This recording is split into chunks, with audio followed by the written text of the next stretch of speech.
Now it's time to see who has a heart. If you put your effort and concentration into playing to your potential, to be the best that you can be, I don't care what the scoreboard says at the end of the game, in my book, we're going to be winners. This is your time. Now go out there and take it. Are you crying? Are you crying? There's no crying. There's no crying in baseball. Welcome to a special edition of Applebee's Tailgate Talk live on location. Don't go away. Applebee's Tailgate Talk is next. Come see all your friends at Applebee's in Athens, Highway 72 West, just off I-65. 12 minutes guaranteed or it's free Monday through Friday, 11 a.m. to 3 p.m. 7 items to choose from. Can't make it for lunch? Visit them for happy hour, 3 p.m. to 7 p.m. or late night. Half-price appetizers with beverage purchase, 6 appetizers to choose from. One of your favorite teams is sure to be playing on the big screen, too. See you tomorrow at Applebee's Neighborhood Grill, Highway 72 Athens, just off I-65. Daily and Son Car Care is Ardmore's only one-stop auto repair and tire shop.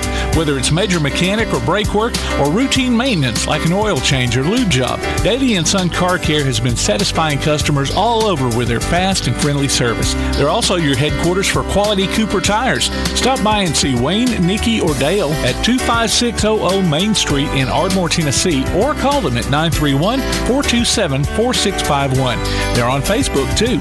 Daily and Son Car Care, open Monday through Friday, 7:30 till 5, and Saturday, 7:30 till noon. Real estate, real easy. That's the motto at Innovative Realty Solutions, and providing the highest quality real estate services is their mission. With sound real estate advice, the latest information, and a skilled analysis of the real estate market, Innovative Realty Solutions offers a better home buying and selling experience with a fair, ethical, and, yes, innovative process. Innovative Realty Solutions. Visit them on Facebook, online at innovativerealtysolutions.com, at 100 North Clinton Street in Athens, or call 230-5950. Innovative Realty Solutions. Real estate, real easy. When things go wrong, State Farm is here to help life go right. And Agent Michael Howell is the one who can help get things back on track. See Michael for your auto, home, life, health, property, and business insurance, and be ready for those unexpected twists that life throws at you. Ask about banking and annuities, too.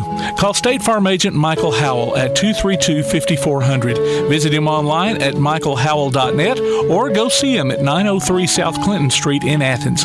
State Farm Agent Michael Howell. There when things go wrong, here to help life go right. Need custom screen printing or other promotional products? Got you covered. Screen Printing and More in Athens is, well, got you covered. Screen printing, promotional items, stickers, graphic design, vinyl for signs and garments, and other customized products. They also offer local pickup and delivery services, rush orders, volume discounts, and can customize any project to meet your needs. Got you covered guarantees to get the job done and will work hard to make sure you're completely satisfied. Call today, 444-4500, or stop by and see them at 800 Highway 72 West, Suite K in Athens. Got you covered. Screen Printing and More. Applebee's Tailgate Talk wants to recognize our local athletes, and you can help. Go to tailgatetalk.net throughout the school year to vote for the Applebee's Neighborhood Athlete of the Week. The winner will receive a gift card from Applebee's Neighborhood Grill and a t-shirt from Got You Covered Screen Printing and More. Submit your own nominations for future polls, too. While you're there, check out the Tailgate Talk archives and see what you might have missed. That's the Applebee's Neighborhood Athlete of the Week. Cast your vote today from Applebee's Neighborhood Grill and Tailgate Talk. Hey, this is West Limestone Boys basketball coach Justin Taylor, and you're listening to Applebee's Tailgate Talk. Good Saturday morning, everyone, and welcome to Applebee's Tailgate Talk. This is our annual trip to Spraggins Hall to talk with the UAA coaches, and it's always a treat to be able to come in here and hang out, watch the athletes walk in and out. Tom McClung here, old Tomcat, alongside one Adam 12 Dotson, producer extraordinaire Tim Lambert. And we've got a great show lined up for you today, ladies and gentlemen. Feels like I need to be quiet because there's no TVs going, there's no music going. And we have a bit of an echo in the background. So look for us on Facebook at Applebee's Tailgate Talk and on Instagram or Twitter at Tailgate Talk AL. Visit us online at tailgatetalk.net to get sources and archives of, I'm not going to say it this morning, I'm going to say it correctly, archives. Of past shows. You can also vote on this week's Athlete of the Week poll and enter nominations for future polls, as well as find the links to download the PAS Plus app for your Android or iOS devices. Follow the Tailgate Talk podcast on iTunes, Amazon, Pandora, iHeart, Google, and other popular platforms. You almost got it. Almost got it. Hear us on your Alexa device by saying, Alexa, open PAS Plus. Call or text us during the show at 256-812-1TGT. Area code 256-812-1848. Our calling guests come in via the First National Bank hotline, making communities great. And our special guest segment is sponsored by Yellowhammer Roofing. Every segment is a special guest. Every special. Yes. This week it is. But before I go any further, we lost a family member this morning. It was posted on Facebook, so I can share it. Coach Dwayne Wells from Elkmont, his father passed away. Dwayne and Jessica, they're my third cousins. I've known them since we're old enough to know people. Jerry and Julianne are family, good people, and Jerry's lived a great life, and he's going to be missed. So keep your prayers for that family, and Jerry's in a better place right now. He's a good guy. Always has been. Absolutely. So, ladies and gentlemen, the show lineup for today. Drum roll. Like I said, we're in the lobby here of the UAH Spraggins Hall. We have Coach Shulman is sitting over here on the side. He's waiting. He's just chomping at the bits to come in. He's the men's basketball coach. Coach Andrea Lemmond will be joining us. That's the first time she's been here in person. The last 2 years has been over the phone, so it's good to have her in. Akasha Kasper, the women's lacrosse coach. Oh, yeah. Connor Doyle, the men's lacrosse coach. For sure. And James Ballamy, not Bellamy, that's the brothers that sing back in the 70s. It's James Ballamy. He's the women's soccer coach, and they'll all be joining us here on Tailgate Talk. Well, ladies and gentlemen. And the director of communications, Sam Baldwin. Well, give him a shout out at least. And the athletic director. And the athletic. Cade Smith will be on here. AD Cade Smith. Oh, my gosh. We've had him on before, but always by the phone, too. So. Okay. I must have got sidetracked and quit writing my notes. You just quit listening to me. It's a lot of stars. You started talking about Todd DeBott over at May Jemison, and I got sidetracked because that was a funny day. Yeah, no, it sounds like he was quite riled up. And him and Bama Zach got to going after it because Bama Zach, I don't know if he was just being contrary or something because we're talking about basketball rules. I'd forgotten about that. Oh, man. My goodness gracious. What a day. So, athletic director Cade Smith. And don't forget, our Freak Daddy, voice of the Huntsville Havoc, Cade Coleman, will be joining us. And our Swami of the SEC, AP Steadham, will also be online. So, now, having said all of that, let's toss it over to producer extraordinaire Tim Lambert for Scores and more. All right, basketball last night. Calhoun defeated Coastal South in the women's game, 80-45. Not so good news for the Calhoun men. They lost 83-74. The St. Bernard girls beat ABS 34-33, and the Lady Trojans were down I think it was 20-3 at halftime, and then came back and almost pulled it out. ABS boys though had an easier time, 80-30 in their game, and it was homecoming for them last night too. James Clemens had a varsity sweep over Muscle Shoals. The girls won 61-60, and the Jets won their game 64-50, and then West Limestone girls lost to Lauderdale County 67-30. State indoor meet, day one, track meet. Elkmont's Alex Kuntz was fourth in the 1A to 3A 800 meters and 1600 meters. Athens Bible School's Jack Bradford was fifth in the 1A to 3A 800 meters. Meredith Romans was fifth in the 1A to 3A shot put. Athens High's Malia Wiggins was third in the 6A shot put. Jalen Woods was fifth in the boys 6A shot put, and Jay Sean Ridgel won the 6A 3A 60-meter hurdles. Tanner's Carl Parham was in a tie for fifth in the 1A to 3A high jump with Lindsey Lane's Cade Kirkpatrick, but Carl won the 1A to 3A 60-meter dash. So he was booking. Did you see that video? No, I didn't see the video. He's smoking, man. Yeah. Congratulations to James Clemens Jamal Mayers for his football scholarship to UT Martin, and to Athens High's Cameron Gatewood on signing a letter of intent with Tuskegee football, and Isaiah Unger with Elmhurst University Wrestling. More 1,000-point club members, Elkmont's Mikhail Murrah and Tylee Thomas, were both honored, I think, Thursday night for their hitting the mark. And then Athens Bible School's Braden Suggs, he had hit the 1,000 mark, I think, last week, but then earlier this week he broke the record for most points scored in school history during their game with the Alabama School of Cyber Tech and Engineering. That was also on senior night. And then Athens High's Catherine Johnston and James Clemens' Emma Bothern, I believe is the way you pronounce it, Cole Robinson and Michael Dreyer made the All-State cross-country teams. That would be the ASCE. Also, Jordan Bailey for Athens. She was honored for 1,000. Jordan Bailey. I had her down here and just skipped right over it. So, yeah, she was honored. They didn't have such good luck on that night, but she was honored. What was it, Thursday night? It was, and then they had a cheer showcase before the cheer team goes to nationals this upcoming week as well. That's right. And that Scores and More brought to you by P4 Physical Therapy, delivering world-class outpatient care with a purpose. Visit them on Facebook or online at p4physicaltherapy.com. Oh, and next week we'll be at the VBC with Huntsville Havoc. So sweet. There you go. Now, Coach Shulman, he can don his headset there. How's it going? I'm good. Y'all ready to roll? We're not ready to roll, sir. Well, it's always an entertaining interview here. People, we see him on TV, and he's so serious when he's talking on television, but we get him to cut up a little bit with us. I'm not sure I've ever been serious. My wife says I need to mature, so at age 56, I'm thinking about it. Well, it's overrated. It is overrated, absolutely. It's overrated.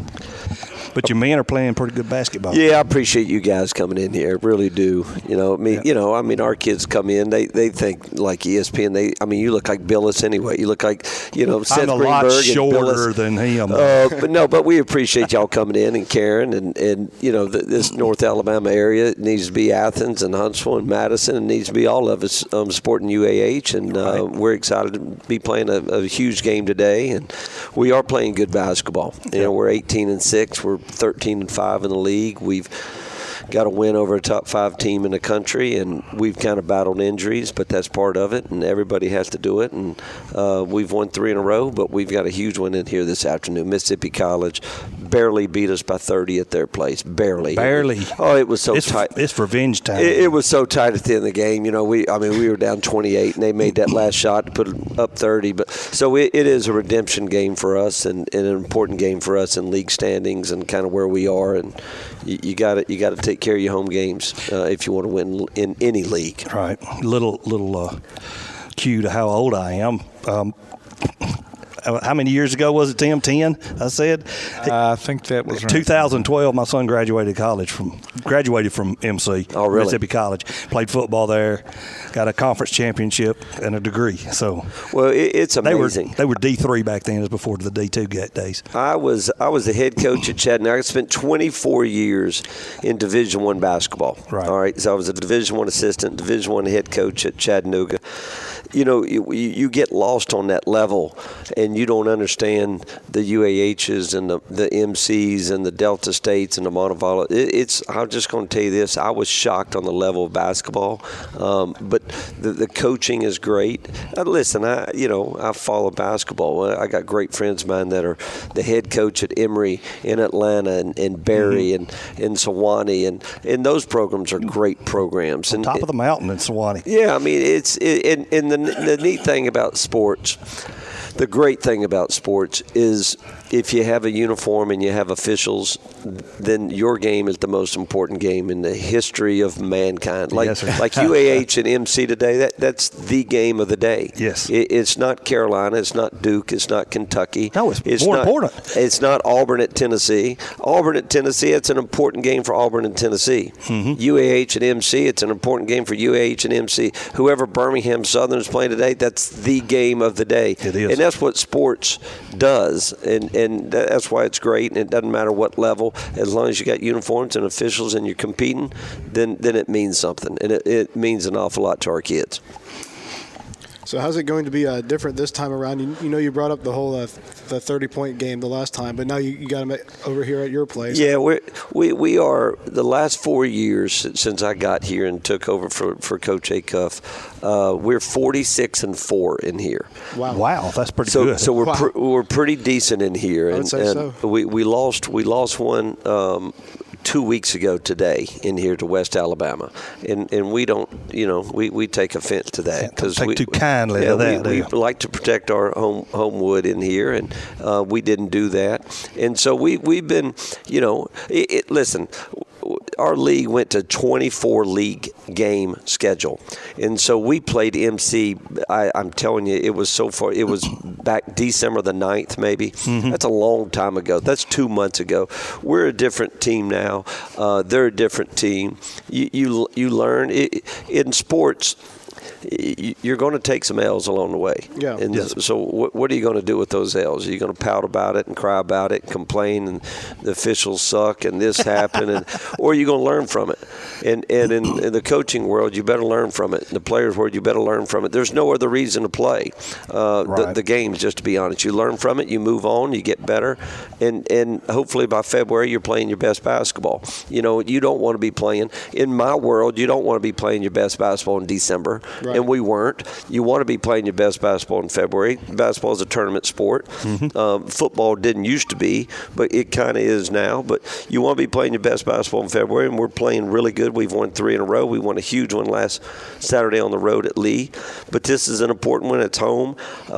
We're in a conference race right now. We've won 3 straight championships the last 3 years. We've got 3 rings, and we won another one, and we just got to figure it out today. That's true, because your boys are going to be taking that last loss personal. Yeah, absolutely. We went on a kind of redemption tour last year. We were 4-6 in league play last year after 10 games, and from that moment on, we went on a redemption tour of our year. We went 13-2 the rest of the way. We won the GSC tournament. We went to the NCAA tournament. We won the first round of the NCAA tournament, and got beat by Embry-Riddle down in Florida in the second round of the NCAA tournament. And we got everybody back. But this year has not been smooth. Injuries have taken a toll of our team. Our starting 5-man, C.J. Williamson from Guntersville, hurt his foot against Auburn in an exhibition game, and it really hasn't recovered since then. He's played a little bit here, a little there. So we've kind of had to reconstruct our team, and I like our team, and I love our kids. We got great kids. We got a great school. We got a great community.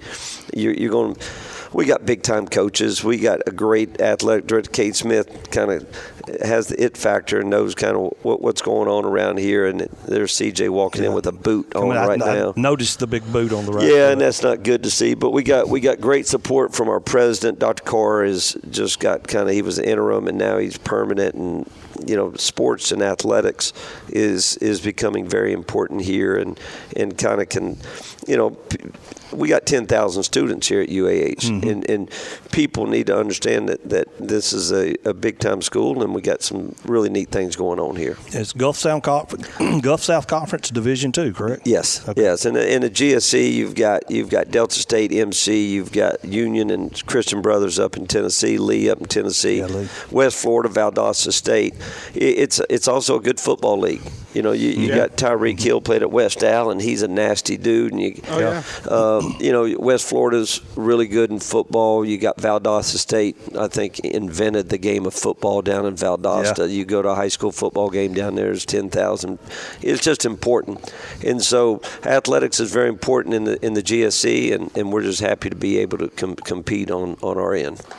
Well, who have you got that's been stepping up for you this year? Well, we've got a sophomore. Actually, we got a sophomore kid named Cheney Johnson, 6'7", from Alabaster, Alabama. And Cheney is a sophomore, but just went over the 1,000-point total. Oh.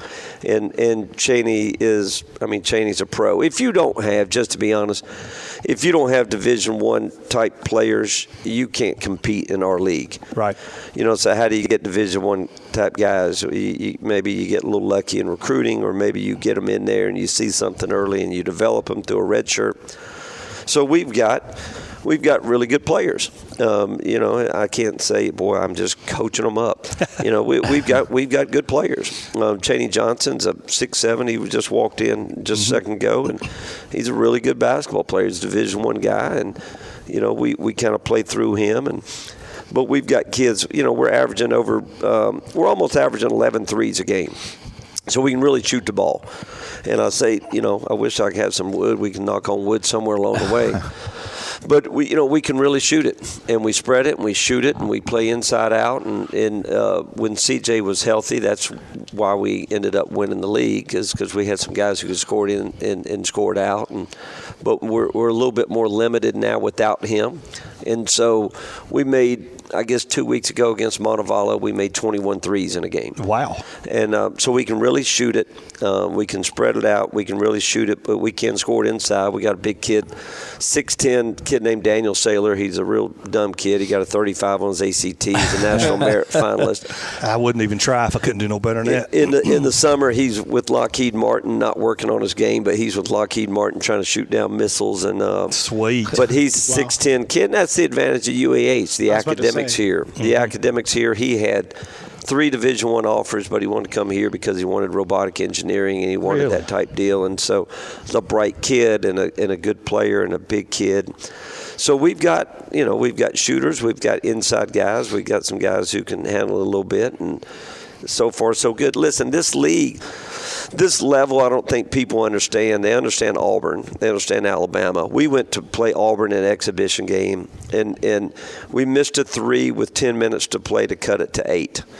And so it is not as wide of a margin as you think. Yeah. And so it's a really good level of basketball with the transfer portal that has kind of taken over college athletics.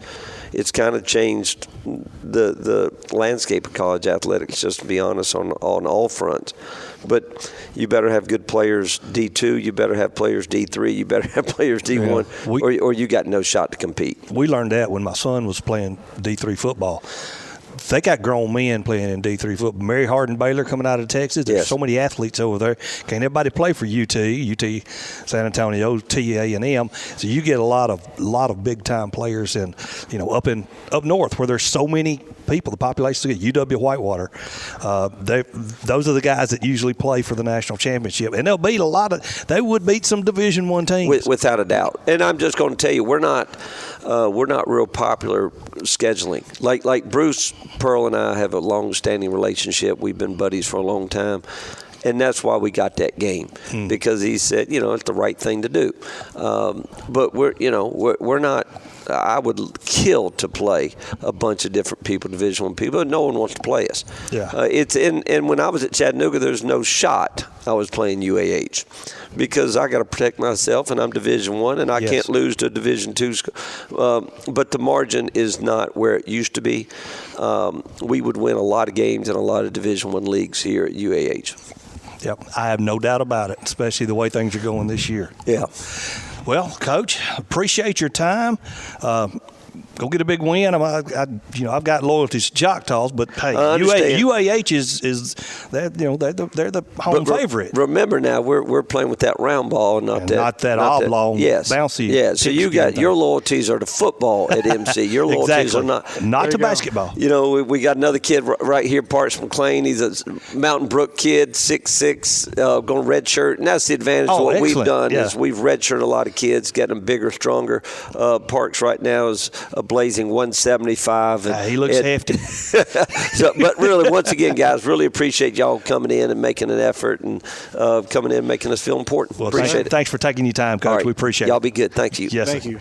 Ladies and gentlemen, Coach John Shulman of the men's basketball team here at UAH. We're live from Spraggins Hall. You're listening to Applebee's Tailgate Talk on WKAC, the Big 1080.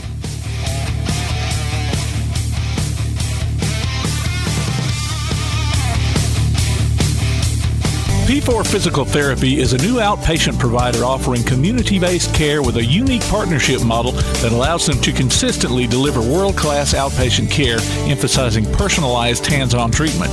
Whether it's orthopedic, physical, geriatric, or manual therapy, sports or neuro rehab, telehealth, or most any type of muscle or joint pain, P4 Physical Therapy promises to treat you with integrity, compassion, faithfulness, and selflessness. Locations in Athens, Huntsville, and Winfield, Alabama, as well as Fayetteville and Knoxville, Tennessee. Look for them on Facebook or online at p4physicaltherapy.com. First National Bank is a name everyone in the community recognizes. We see it in our schools, in our parks, and in our homes. First National Bank is proud to help make our community great. I am First National Bank Student Advisory Board member Dakota McNair from West Limestone High School, and I love to help represent First National Bank in my community. First National Bank, making communities great. Located at 1880 Highway 72 East and 321 South Jefferson Street in Athens. Equal housing lender, member FDIC. It's 2023, and it's the year of the gig. Gig Speed Internet has the power to change lives, starting right where you live. Slay your workouts this year. Stream your sets. Track your runs. Chart your gains. Call WKNT at 877-954-8748 to get your gig life started today. That's 877-954-8748. Addiction can have a crippling effect on everyone involved, leading to health problems and behavioral disorders.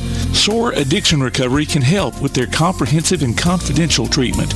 SOAR understands the heartache and pain of addiction and can empower you to re-engage in a meaningful life. If you or someone you know needs help, don't wait. Call SOAR Addiction Recovery. That's SOAR at 374-3858. Located at 30521 Ardmore Avenue in Ardmore. It's time for you to soar. Call now, 374-3858. SOAR Addiction Recovery. Keep up with Athens and Limestone County sports with a Play Action Sports Report. Look for it every Wednesday on your favorite podcast platform. The Play Action Sports Report. Scores, interviews, highlights, and more from school, youth, and amateur sports in Athens and Limestone County.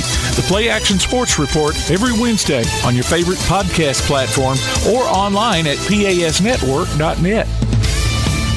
Hi, this is Ray Scott, former Detroit Pistons player and coach, and you're listening to Applebee's Tailgate Talk.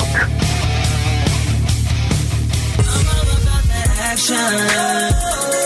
I'm all about that action. I'm all about that action. I'm all about that action. I said I'm all about that action. Welcome back to Applebee's Tailgate Talk, ladies and gentlemen. And we got our Swami of the SEC on the line, Mr. A.P. Steadham. A.P., welcome back to the show, man. Hey, good morning. Good morning. So glad to be on Applebee's Tailgate Talk, WKAC 1080 AM, Athens, Alabama. Well, if you're in Albany and you're following recruiting, it's been a good week. We've had the Auburn's has signed, depending on which one you're looking at, a 5-star point guard, a 4-star shooting guard, and then the big get was Walker White yesterday with the 4-star quarterback. Yeah, they need some scores on offense for sure, and quarterbacks. That'd be a welcome sight for that Auburn football team to get some competition at that position. Yeah, people, some qualified people. Yeah, that's true. People don't know what's going to happen after spring if coach is going to go in the transfer portal or not. Message board rumors are everywhere. I'm not even going to address half of them, but it's just the decision. We don't know what coach is going to do, and whatever he does, it'll be the best thing he feels for the team. So we'll let that roll. Yeah, I think quarterbacks, you can never have too many with the way the situation is now because they're running the quarterbacks. So they're subject to injury. Yes, they are. And you see at Ole Miss what's happened. Yeah. That's a room full over there right now. There'll probably be some more movement after the spring at Ole Miss. Yeah, 100%. So, no, I think quarterbacks now, since you're running them on these option plays, I'm bringing in an extra one more than I had in the past. Yeah, but AP, how do you get those guys to stay? It's you want to have these talented quarterbacks, just in case. But with the transfer portal nowadays, it's tough to get anyone to stay as a backup. Right. You remember when Bobby Bowden had the quarterback for 2 years, and then the person in waiting would always be the next starter. Yes. So somewhere along the line, you got to convince somebody to stay, and then you got to follow up with your promise and said, don't listen to what I say. Watch what I just did. Yep. Interesting. Yeah, I think that'd be a good approach for it because when you go back on promises, you end up with like a Rashada situation, who's now at Arizona State and could have been starting for Florida this season. Right. That $13 million, isn't that an interesting number? Yeah, it is a very interesting number. Yeah, I agree. And then it was reported it was $3 million. We never really got much clarity on that situation. No. So I had been aware of that quarterback for many years because maybe I told you this, but his coach was on the staff of Najee Harris's high school team. Okay. So he called me many years ago to say, I have an excellent quarterback and wide receiver. Watch them on the national scene. And sure enough, that all happened. He was recruited by SEC schools and, Pac-12 schools. And so, but it did have a circuitous route. But that did not look very good. And then he ends up at his dad's alma mater, I guess, Arizona State. And he has a new coordinator, which Auburn was familiar with him, of course, right? He was at Auburn. Yep. He came from Oregon. And so he's a fresh young start for him. Maybe in the end, that was his best move. He got fortunate that things did not work out for him at Florida. Maybe so. And But AP, I have a quick question for you, just related to a little bit of college basketball. So, yes. Do you think Auburn is catching their opponents today at the right time, or do you think maybe they are catching them at the wrong time, just related to their previous performances? I didn't happen to see the schedule for Auburn today. Who are they playing today? They're playing Tennessee. At Tennessee. And Tennessee Okay, coming off that up loss. on Rocky Top. Yeah, Yes, just sir. refresh because I was been in the Senior Bowl thing. Yeah, I did see that because I'm always interested to watch Tennessee, Alabama, and Auburn because up in North Alabama, those are the teams. Oh, yeah. So I mean, Tennessee, coming off that loss. Yeah. You probably not want to play him after that loss to Florida. But this is the life of college basketball. It's competitive, and there's nothing you could do about it. So this is the opponent, and you have to just play your best if you can win the game. I mean, Tennessee's one of the top teams in the country. They have one of my favorite players here, Santiago Vescovi. Yeah. And, I like to watch him. His style is different, right? A little bit unique. Yeah, no, I completely agree. No, I mean, you can't change the circumstances. Right. You can't plan for Bruce Pearl can't put in his game plan. Okay, make sure Tennessee wins. Yeah, exactly. No, you're absolutely right. I just I guess what I was more thinking along the line is maybe Tennessee's just not playing their best brand of basketball. Maybe you are catching them on the right time in that regard. But you're probably more right about coming off the loss. Yeah, no, I would say they're going to play inspired. Now, if they play better, that's another question. You're exactly right. Yeah, they're not playing their best, but you think they would play a little more intensity and determination and purpose and focus and those types of things, but you don't know if they're going to shoot the ball well or everybody's going to be playing defense at the same time and on the same page. I hear you. We'll see what happens. But Auburn, their thing in basketball, they have trouble scoring points. Yep. But they always play hard, right, defensively, usually, and they try to rebound. Auburn is also coming off a big win against Georgia, but that's at home. Yep. They always play better in Jordan Hare than as long as they're not turning the ball over, they've got a chance to win. Right. I mean, you don't have a 28 home game winning streak for nothing. Right. Not by accident, right? So they had that little blip. That was the longest in the nation, and maybe they'll continue that streak now. Maybe so. Winning. Well, buddy, we mentioned it's going to be abbreviated this morning. We're sorry. We got a lot of stuff to do, but tell us your you and Kelly as we see it. Yeah, AP Kelly As We See It. They can find it on our Facebook page, and we have our show page, AP Kelly As We See It. This week we interviewed 8 or 9 players from the Senior Bowl. We wanted to hear their voices and get their experiences playing for various coaches and what are they trying to do to reach the next level. But we have fun. And then Tommy Reese, the new OC at Alabama. Yes. He must have been looking for a different pair of eyes completely to reach out to young Tommy. Absolutely. I was hoping we'd talk about the 2 Alabama quarterbacks, but like I said, we're running out of time this morning. We'll catch you next week. Okay, y'all have a lot of fun. Thank you so much for having me. Thank you, AP. Appreciate it, buddy. Yeah, bye-bye. You're welcome. Ladies and gentlemen, AP Steadham, our Swami of the SEC. It's time to take a break. You're listening to Applebee's Tailgate Talk on WKAC, the Big 1080.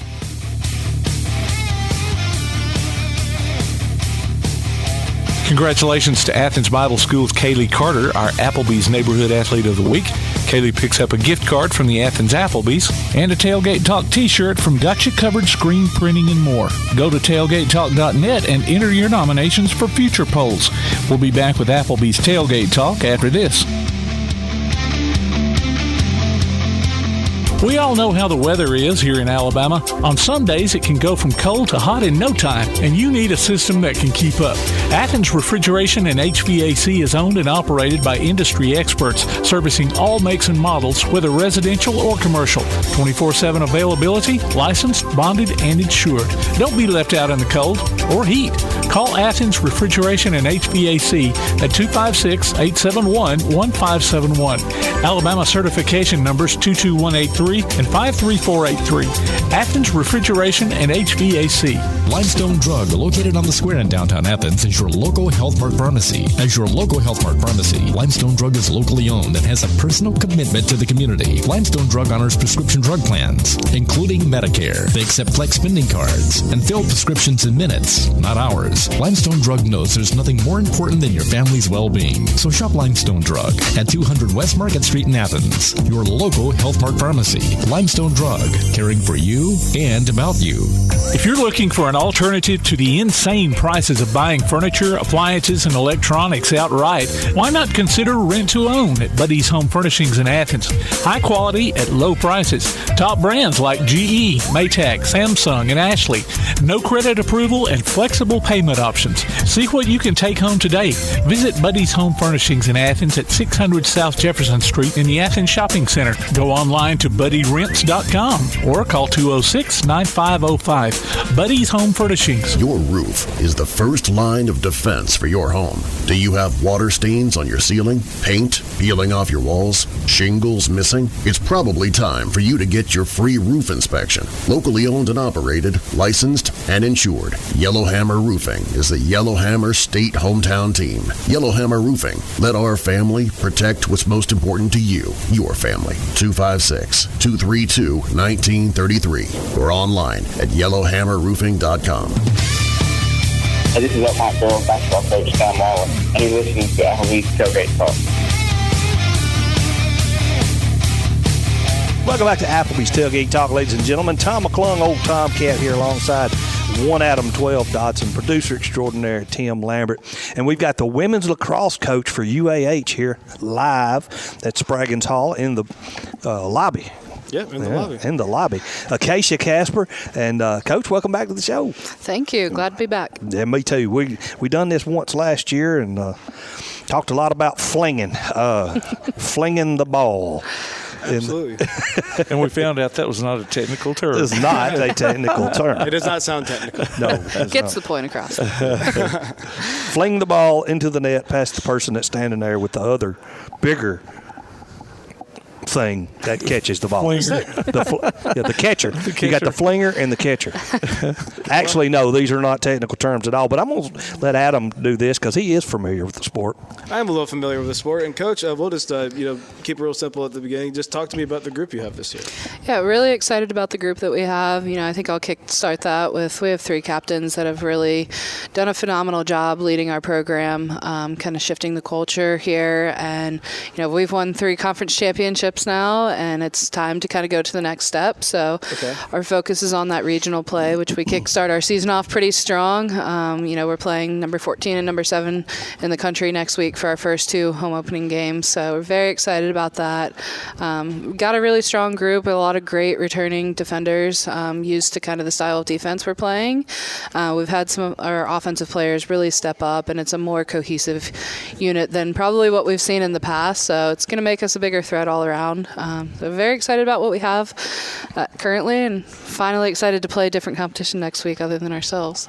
So as far as the talent on the team, how far out do you look to, bring talent to UAH? Because I know, Virginia and North Carolina are 2 states that are just incredibly talented with lacrosse. And I know, Bob Jones, James Clemens, some of the larger schools in the area have very talented lacrosse players.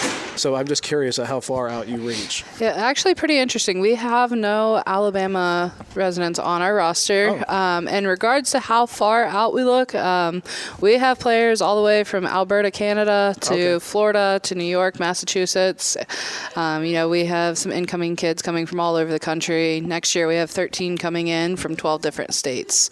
Wow. So everywhere. We look everywhere. Yeah, it sounds like it. Yeah, it sounds like you got a real melting pot of people there on the team. That's very interesting. And, before we went live, we were talking a little bit about, the difference in the men's and women's game. And for people who are unfamiliar, talk a little bit more about the difference in dimensions, how the goal circles are different, and how that affects play, kind of between women's and men's lacrosse. Yeah, absolutely. We always refer to men's and women's lacrosse as kind of a completely different sport. Right. Obviously, a lot of that is contact level. Men's lacrosse is a high contact sport. We're technically considered a non-contact, but I'll disagree with that a little bit. Right. I would agree with you there. Running around with those sticks and things. I know, right? Yeah. But, when you talk about, our field structure and kind of the setup, our critical scoring area is based around a goal crease with an 8-meter and 12-meter fan, and that's considered the critical scoring area. So any fouls that happen in that space result in a free position shot. That doesn't happen at all in men's lacrosse. Okay. And our possession clock is a little bit longer than men's lacrosse. So from a contact standpoint and kind of just field structure, it is a little bit different. Our field's a little bit bigger.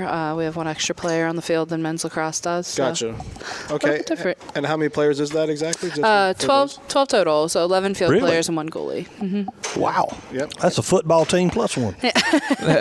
And so you mentioned some of the talented teams you're playing at the beginning. What areas of the country are they from? What states are they from, and who you're playing just in general? Yeah, absolutely. So the way that NCAA Division II lacrosse is split up, there's 4 different regions. So we are technically in the South region. That includes us and pretty much everybody to the east of us, up to North and South Carolina, all the way down to the bottom of Florida.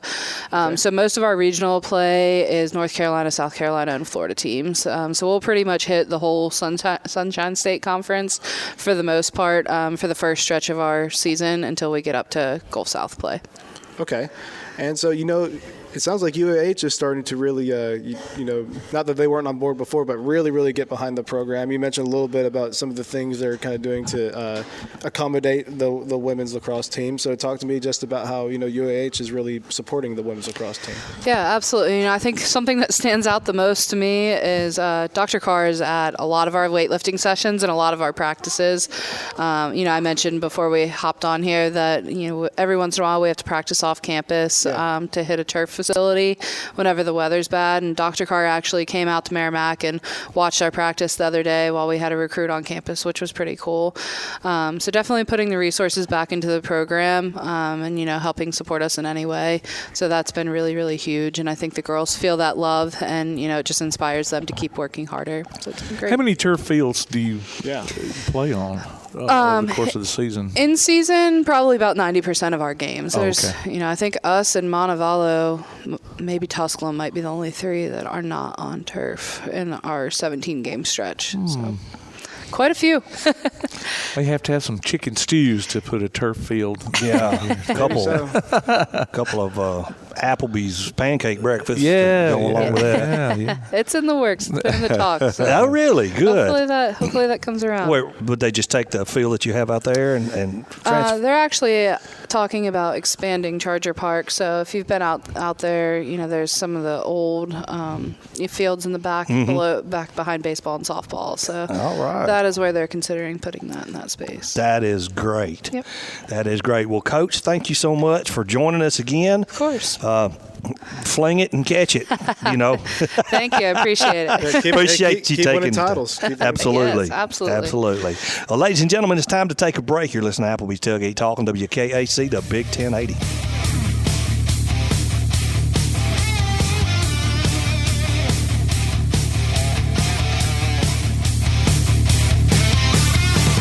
While others have come and gone, the Lions Den Gym has been roaring as a workout and exercise fixture in Athens, growing from its humble basement beginnings in 1981 to their current 10,000 square foot location at 212 Commercial Drive in Athens. The Lions Den offers 24/7 access to their ever-expanding equipment collection that includes treadmills and climbers, elliptical trainers, stationary bikes, loose weights and dumbbells, and over 45 different weight machines. Contact the Lions Den Gym about a membership today at 256-652-2627. Visit them online at lionsdengym.com or on Facebook. The Lions Den Gym, 256-652-2627. First National Bank is a name everyone in the community recognizes. We see it in our schools, in our parks, and in our homes. First National Bank is proud to help make our community great. I am First National Bank Student Advisory Board member Hayden Blakely from Athens Bible School, and I love to help represent First National Bank in my community. First National Bank, making communities great. Located at 1880 Highway 72 East and 321 South Jefferson Street in Athens. Equal housing lender, member FDIC. When things go wrong, State Farm is here to help life go right. And Agent Michael Howell is the one who can help get things back on track. See Michael for your auto, home, life, health, property, and business insurance, and be ready for those unexpected twists that life throws at you. Ask about banking and annuities, too. Call State Farm Agent Michael Howell at 232-5400. Visit him online at michaelhowell.net or go see him at 903 South Clinton Street in Athens. State Farm Agent Michael Howell. There when things go wrong, here to help life go right. Real estate, real easy. That's the motto at Innovative Realty Solutions, and providing the highest quality real estate services is their mission. With sound real estate advice, the latest information, and a skilled analysis of the real estate market, Innovative Realty Solutions offers a better home buying and selling experience with a fair, ethical, and, yes, innovative process. Innovative Realty Solutions. Visit them on Facebook, online at innovativerealtysolutions.com, at 100 North Clinton Street in Athens, or call 230-5950. Innovative Realty Solutions. Real estate, real easy. The world is changing. Changes. The Tailgate Talk app has changed. It's got a new name and a new look. It's now known as PAS Plus, and it's your home for Applebee's Tailgate Talk, along with James Clement Sports and Calhoun Basketball. Change, never heard, huh? Look for the download links at pasnetwork.net or tailgatetalk.net. PAS Plus, Play Action Sports, plus a little extra. PAS Plus from Play Action Sports. Hey, this is Curly Hallman. You're listening to Applebee's Tailgate Talk. And welcome back to Applebee's Tailgate Talk, ladies and gentlemen. Tom McClung, old Tomcat here alongside one Adam 12 Dodson, producer extraordinaire Tim Lambert. And for the first time ever, live, she's joined us on the phone the past 2 years, but Coach Andrea Lemmond, the women's basketball coach of the UAH Chargers, is joining us here in the lobby. Coach, welcome. Well, thank you. Thanks for having me. I have had to kind of call in the last few times. I think I had sick kids. Extraordinary circumstances or whatever it was, yes. Yeah. And that's okay. That's okay. We understand that. So Smile, he'll make you a social media superstar right there. Oh, she's on Facebook all the time. Oh, really? Okay. I see her on the news, on television. I'm like, one day we'll get her in the lobby and be able to speak with her. So, here I am. There you are. So the women's basketball team, they're 6-16, and talk about the season so far, how it's ups and downs, and And we'll talk about them Choctaws here in just a little bit. Yeah. We've had a very unique kind of season. We've got 3 upperclassmen that have been sidelined all year. So that's kind of been a little bit tough for us. We graduated 5 seniors last year, and we brought 5 freshmen in, essentially 6 freshmen that have really had to take on a much bigger role than maybe they anticipated in year 1. Right. And man, they're working. They're improving every single day. We kind of had a tough start to the season, just kind of learning a lot of things. Most times we've got 4 to 5 freshmen on the court at one time throughout the majority of the game. Oh man! And they're playing well. They're learning how to kind of play with each other and learning strengths and weaknesses. But now we've kind of figured some things out. I think they've gained some confidence here. We've won 3 out of our last 4 games. Really? There you go. The one that That's we lost. a good streak there. Yeah, the one that we lost just recently down at Lee University. They're ranked, I think, 21st in the nation, and we cut it to 4 with 7 minutes to go in the 4th quarter, and it ended up being a 10-point ball game. So. Lee in Tennessee? Mm-hmm. Okay, yep. Yeah. Outside of Chattanooga. Mm-hmm. Yes. So good things to look forward to. It sounds Absolutely. And the experience that they're getting this year, next year, they'll yeah. be ready to roll. And as a freshman, you don't want your freshmen to have to learn on-the-job training. You want to be able to put them in clean-up situations. But when they get put on the floor, it's sink or swim a lot of times. It looks like you girls are really starting to mature in the game and come out strong now. They are. We've got a freshman point guard, Andy Flatguard. She is from the state of Mississippi. Okay. I knew she was probably going to come in and play a lot for us. I don't think I realized, or I don't think she realized that she was going to be playing 38 to 40 minutes a game. Wow. As a freshman, but she has really gained a ton of confidence here in the last few weeks. Just you can hear her voice more. She's jumping in huddles, kind of in timeouts before I make it over there to address the team, and kind of being that player coach. A leader on the floor. Mm-hmm. It's always nice to have. Yes, it is. Speaking of addressing the players, I stuck my head in the door and watched y'all practice a little while ago. Are you always that laid back?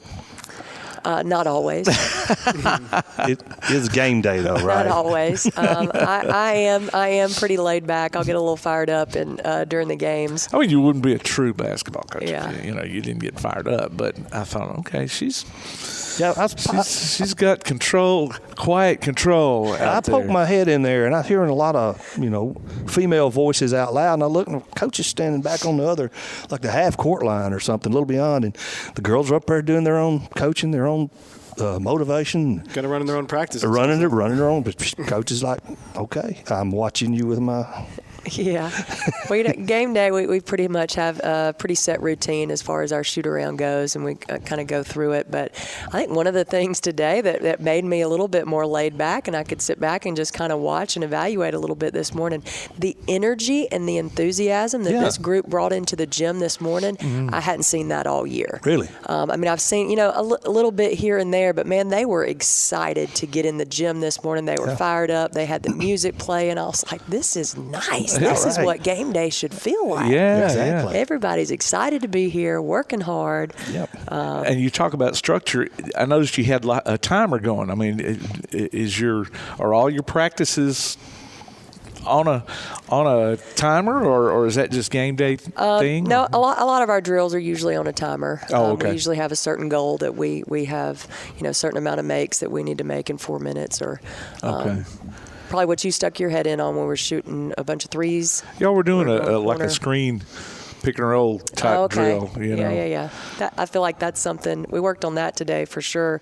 Knowing that Mississippi College is going to switch a lot of ball screens, and I think hitting the screen and roll, hitting our post player on the roll has been something that we haven't been great at this year. So hopefully we'll see that today. That would be awesome.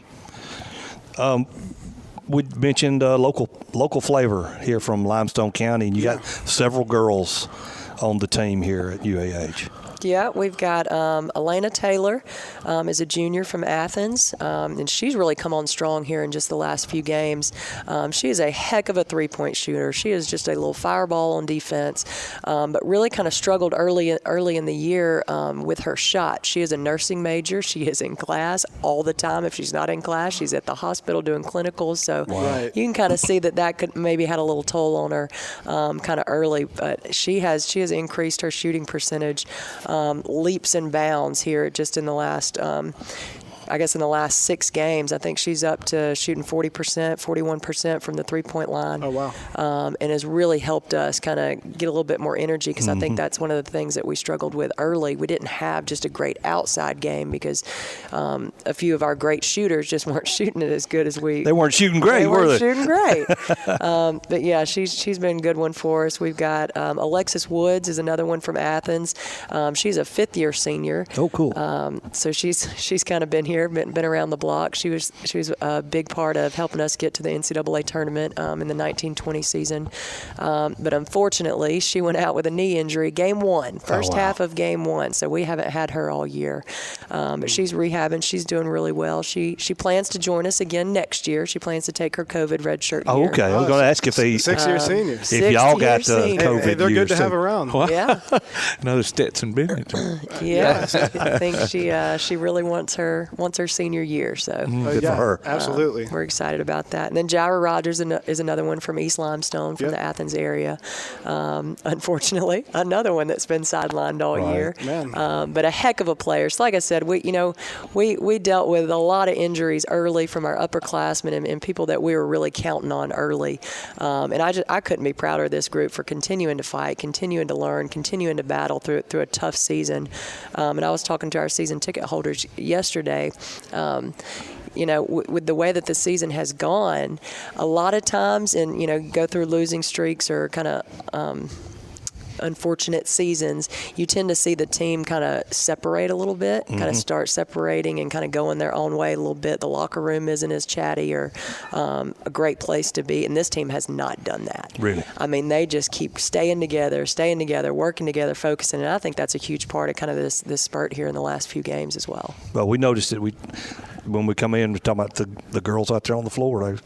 They're leading their own cheering squad kind of thing. Energetic. And I guess a big part of that is, even though, y'all have been bit by the injury bug, finding things to build on heading into next season, I feel like that's very important when maybe the season didn't exactly go the way you wanted it to go. Yeah, absolutely. We've got Haley Nichols is a transfer in from Avon, Indiana. She spent 2 years at UT Martin. Really, kind of with Lex being a senior, we kind of anticipated, all right, Haley's going to come in and kind of fill the role when Lex graduates. Her and Jaira can kind of take on that post player position. Well, Haley's kind of had to do it herself all year. Yeah. But she's done a phenomenal job. She leads us in scoring. She leads us in rebounding. She draws double teams, triple teams all the time, and she can shoot the 3-ball. So now when they won't allow her to catch the ball on the block, we're just going to pull her out to the top of the key and let her shoot it from the arc. It's funny you mentioned the transfer, and Coach Shulman, Coach Kasper, and now you're the third coach. Does the transfer portal work for you guys? Do you venture into it, or is it maybe due to the high education requirements that you mainly work with your own recruits? I think the transfer portal is a huge thing right now, and a lot of people shop it. A lot of people recruit it. I don't necessarily do that. Haley comes to us. We recruited her out of high school. I've known her since she was a freshman. Gotcha. So there was the connection. There was a connection there. It came down between us and UT Martin her senior year, and she ultimately chose UT Martin, but she's now learned the error of her ways. She's like, this is where I should have been the whole time. So we're happy to have her back. And what's kind of unique about her, even though she's in her third year of college, she got the COVID red shirt her first year at Martin, and then she got a medical red shirt her second year. So we will get her for 4 years. Wow, sweet. So she may finish out of here with an undergrad and a master's, or whatever she gets. She may be a doctor. You never know. That's true. That's really cool. And As far as next season, I know you have some players from the local, the northern part of the state as well. Talk to me about maybe some players who are coming in next year. Yeah, we've got another one coming in from Athens. I guess I like the Athens area there. They produce some really good basketball players. They do. Shauna Fletcher is coming to us. She's a little fireball. She's going to be really good for us. She's going to be able to run the 4 and 5 position. We've got one from Birmingham, Lacey Gogan from the Birmingham area. I think Pelham High School. Okay. I love to recruit local kids. Yeah. I feel like local kids, bring in more kind of community. I mean, girls especially, they want their moms and dads in the stands or grandparents in the stands. And basketball season is a long and grueling season. So when you do have a Sunday off, it's nice to be able to hop in the car and be at mom and dad's house in 2 hours to kind of spend a day off with them. But yeah, I love recruiting local kids. We do have one from the Chattanooga area coming in, but generally most of our kids are from the Alabama area. Like I said, we've got one from Indiana, we've got one from Mississippi. Now we've got one coming in from Georgia. We do have one here from Georgia, but most of our kids are Alabama, Tennessee. Usually, within 2 or 3 hour drive. Okay, I got to ask this: do you really focus on recruiting, and then that girl that you think is going to sign with you goes and signs somewhere else, or maybe you've already answered that with the girl from UT Martin? I mean, it happens. It does? Okay. It does happen. You try not to put all your eggs in one basket. Right. But at the same time, you're really trying to build a relationship and really prove to these kids, like, you are the one that we want. Like, I don't have a list of 200 recruits that I got 5 spots to fill. I'm not chasing 200 kids. I find the ones that I think can really fit our program, and really, really sit on those kids all July and follow them around, make sure we develop those relationships.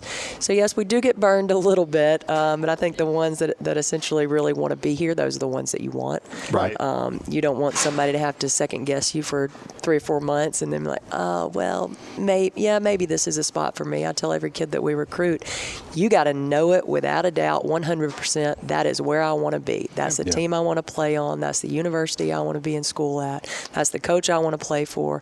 So if you don't know that, you probably need to move on. Right off the bat. Well, Coach, thank you so much. It's been a pleasure. Thanks for having me. Oh, thanks for. Good luck today against the Choctaws. Thank you. Get you another win. That's the plan. Ladies and gentlemen, it's time to take a quick break. Coach Andrea Lemmond, women's basketball coach, just joined us. You're listening to Applebee's Tailgate Talking to WKAC, the Big 1080.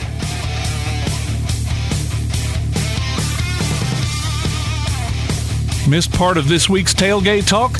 Go online to tailgatetalk.net and hear the archives. Call or text us with your comments during the show at 256-812-1848. We'll be back with more Applebee's Tailgate Talk on WKAC.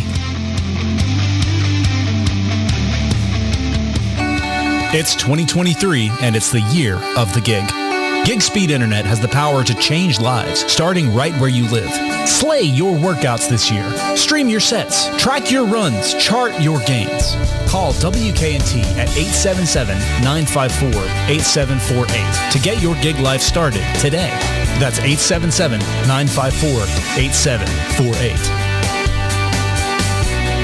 Doyle and Son Car Care is Ardmore's only one-stop auto repair and tire shop.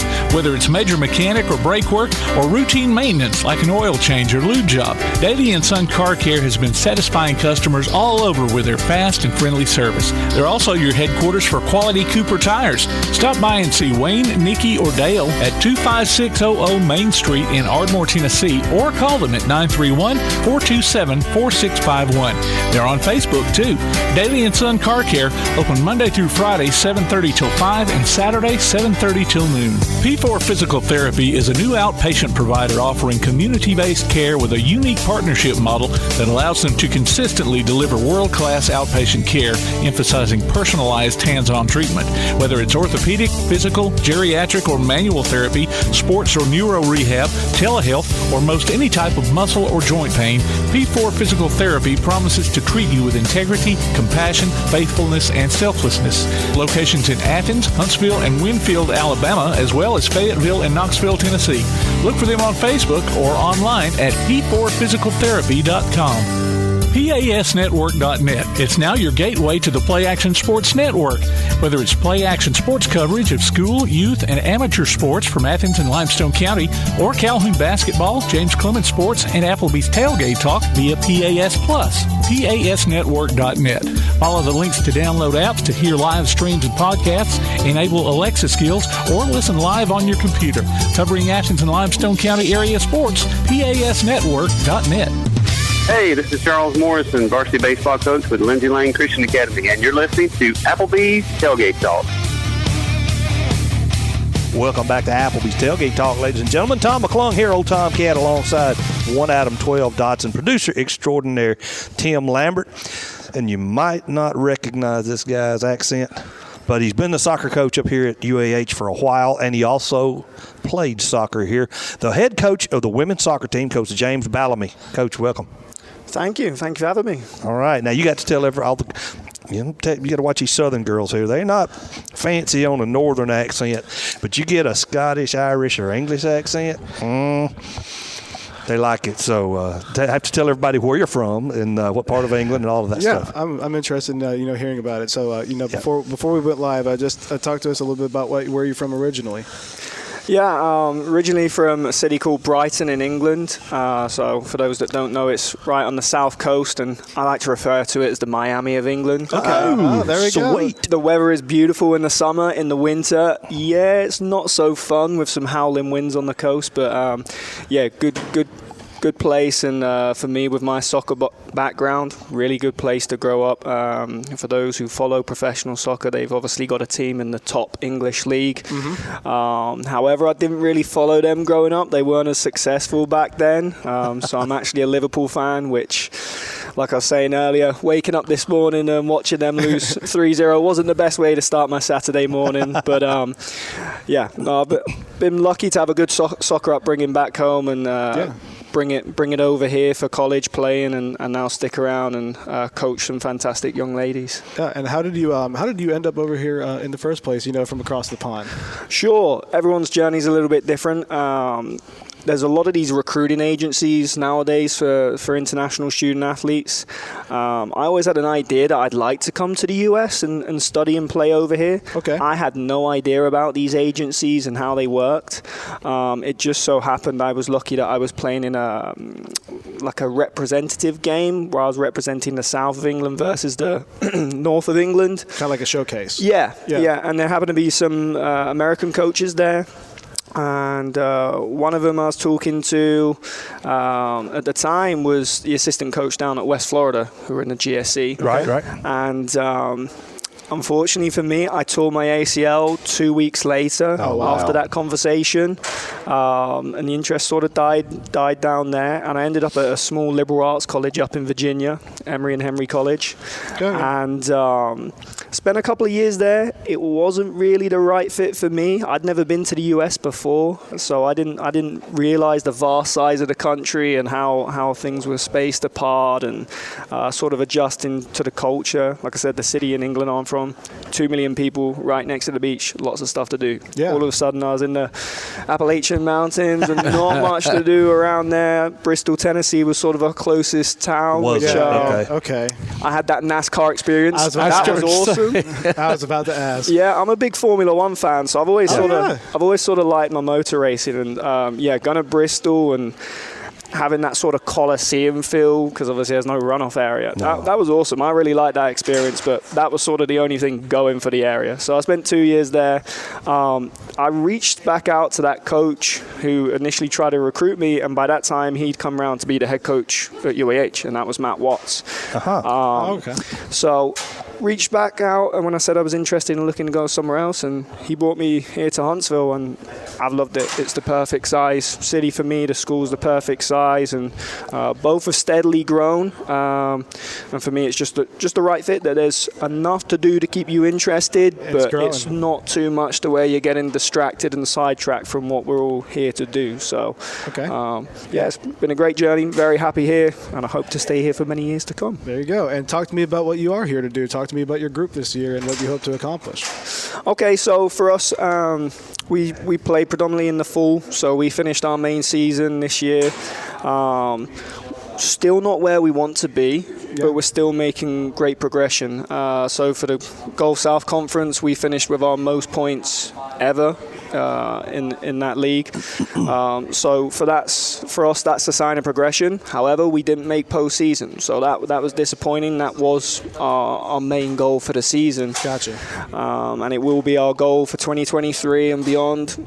Can we make sure we're finishing in that top 8? And then the way soccer is as a sport, it's one of those ones where the underdog always has a very strong chance. Whilst I feel like watching some of the other more traditional American sports, I feel like the majority of the time the strongest team does win. Soccer, if you're not set up right tactically, you may have the best players, but you can still get called out more often than the underdog. So 100%. And I think a good example of that recently was that Wrexham game. Yeah. Because, they were, 70 teams lower than the team they were facing? I think it was Sheffield United. Yeah. And, they came very, very close. I think they ended up in a draw. Yeah. But I think that's very to your point. And I think, at the collegiate level, you always do have a puncher's chance, probably. For sure, yeah. So that's the way we're approaching it in the short term. But like I said, with the way the city's grown, the school's grown, I still think that this program can grow with those other two items, and we should start challenging towards the top of the conference. I'm a very competitive person, so obviously I want those things to come a lot quicker than what they have. But I guess the good thing for me is we are still going in the right direction. We haven't sort of stagnated or regressed. Right. So that's the exciting thing. Obviously, we've touch wood, we're not going back towards those COVID times. That sort of had an impact on recruiting and building the roster how we wanted to. But now we're sort of getting over that hump. It's been better. We're bringing in more players that we want, like our 2023 class. It's going to be quite a significant turnover in players. Okay. So that should hopefully set us up in the future to keep on going where we need to go to. Okay. And speaking of being competitive, do you have soccer moms in college? You do, but I don't think it's been too bad. I've been really blessed. The parents of our players have been really good. They sort of let us all get on with our role. I haven't had too many people sort of step in and try to tell me how to do my job or make the case that their daughter should be playing. Right. For me, I always sort of reach out to them at the start of the season and sort of give them my little ground rules and expectations. They're always welcome to come to practice. I never hide anything what we're doing in practice. Very nice. I do always say if they want to talk about playing time, send their daughter to talk to me. I'm not going to talk to them about it because, once again, they're not seeing what we do on a day-to-day basis and see what I see. And it's tough. It's the same in all these sports here. We're all recruiting the top players from their high schools and club teams. So you're always recruiting players that are used to being the big fish in the small pond, and now you get here and you're with 26, 27 players that have come from the same background from you in that sense. You're all the top dog in your high school team and club team, and now you've got to battle it out. And for some players, they see it, but their parents watching on the sideline can't all of a sudden grasp that now their daughter isn't the player, and now they're sort of at the bottom having to fight their way back up again. So. Yeah. My daughter, well, my son too. One of my sons played in junior college, and we went to. They played down in Florida, but then they did have a game up here in Birmingham that we did get to go see them play, and I was like, Kaylee's not getting to play as much as she used to. But I didn't go fuss at the coach. So I couldn't see you doing that anyways. Yeah. So recruiting base, how far out do you reach to? So for us as a soccer team, first and foremost, I always try and look close to home. There's good players in Huntsville. Once again, with the area growing, there's obviously a growing pool of talent. So, for example, 2023, I'm already trying to chase some young ladies that are playing at Sparkman High School. Okay. But yeah, there's always some good ones. Like currently on the roster, we got a couple from James Clemens. We've had one that played at Huntsville High. Yeah. Trying to think about who else. Any from Grissom? I don't think we've got any from Grissom at the moment. We just had a young lady graduate who was at Bob Jones. So, so for me, I always try and look close to home first, because I'd like our team to be as local as possible and sort of build some local pride. That's sort of a big thing. Once again, from back home that I like is a lot of people do tend to follow your local team and sort of invest in it. Like you were talking about Wrexham earlier with their documentary. If you watch that, it's all the local people. They have the local pride for it, and the local players that are playing on that team have the greatest following, and that gets interest in that town and that team. So I'd love to create something like that here, and so that's who we try and go after first. I get it, though, when sometimes people want to go and experience something else and get out of Huntsville. So after we sort of branch out of Huntsville, we look at the rest of the state here. Tennessee's now sort of very much on our radar now that UAH introduced a Tennessee pilot program, which allows us to get Tennessee residents as in-state. Wow. Okay, good. I didn't know that. That's smart. I did not know that either. That's a huge recruiting tool right there. Yeah, it is. So they introduced that at the start of last fall. So that's really big for women's soccer. There's a lot of talent up there in Tennessee. So we already had about a third of our roster from Tennessee. We had a lot of players from the Nashville area. Yeah. I think they've always liked it just because of the proximity. They're far enough away from home to where they feel independent, but they can still dash home at the weekend and get mum to do their laundry and beg dad for money or whatever. So this question is totally off the chain. That's big whether you play sports or not. Exactly. How long did it take you to get used to saying the word soccer instead of football? It did take me quite a while, yeah. I'm curious. I know you just pop soccer right out there. I'm like, hey, wait a minute. Yeah, now it's very much the norm. Now I've sort of completely flipped 180 to where if I do go home, it's very hard for me to switch back and call it football. Before in my earlier years over in the US, I'd have to sort of really dial myself in to, I'm in the US, it must be soccer here. Going back home, call it football. But yeah, now that I've been here a long time in the US, it's more the opposite. I get caught going home and referring it to as soccer, which my friends and family have sort of embraced it. I was curious as well.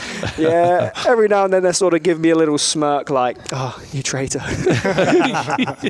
Years ago, Auburn had a coach, Terry Bowden, who went to England and studied for a law degree or something. He went to England and studied.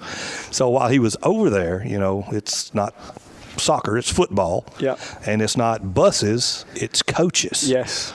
So he would come to a restaurant, and there would be a sign out there that said, no football coaches allowed. So he was a football coach, but it didn't mean that they didn't want a football coach. It meant no soccer buses are allowed because of the amount of inflow into the restaurant. They just couldn't handle it. The places were too small. Yeah, all that terminology's catches you out a little bit. Like I've been talking to Taylor Flatt, who used to be the SID here. Yes. He's currently on a journey where he's over in Europe, so he's already spent some time over in the UK. I think at the moment he's currently in the south of France. But it was interesting hearing some of his experiences of sort of dealing with the different terminology as he was making his way around London, and then he went up to Liverpool. He's a soccer fan of Liverpool's in-town rival Everton, so he went and finally watched one of their games because they're in a historical stadium that's over 120 years old, but they're actually about to move out of it in 2 years' time. They're building a new stadium, so I know that was his big thing, go see that stadium before they move out of it and go into one of these fancier modern stadiums. So one more quick little thing before we have to go.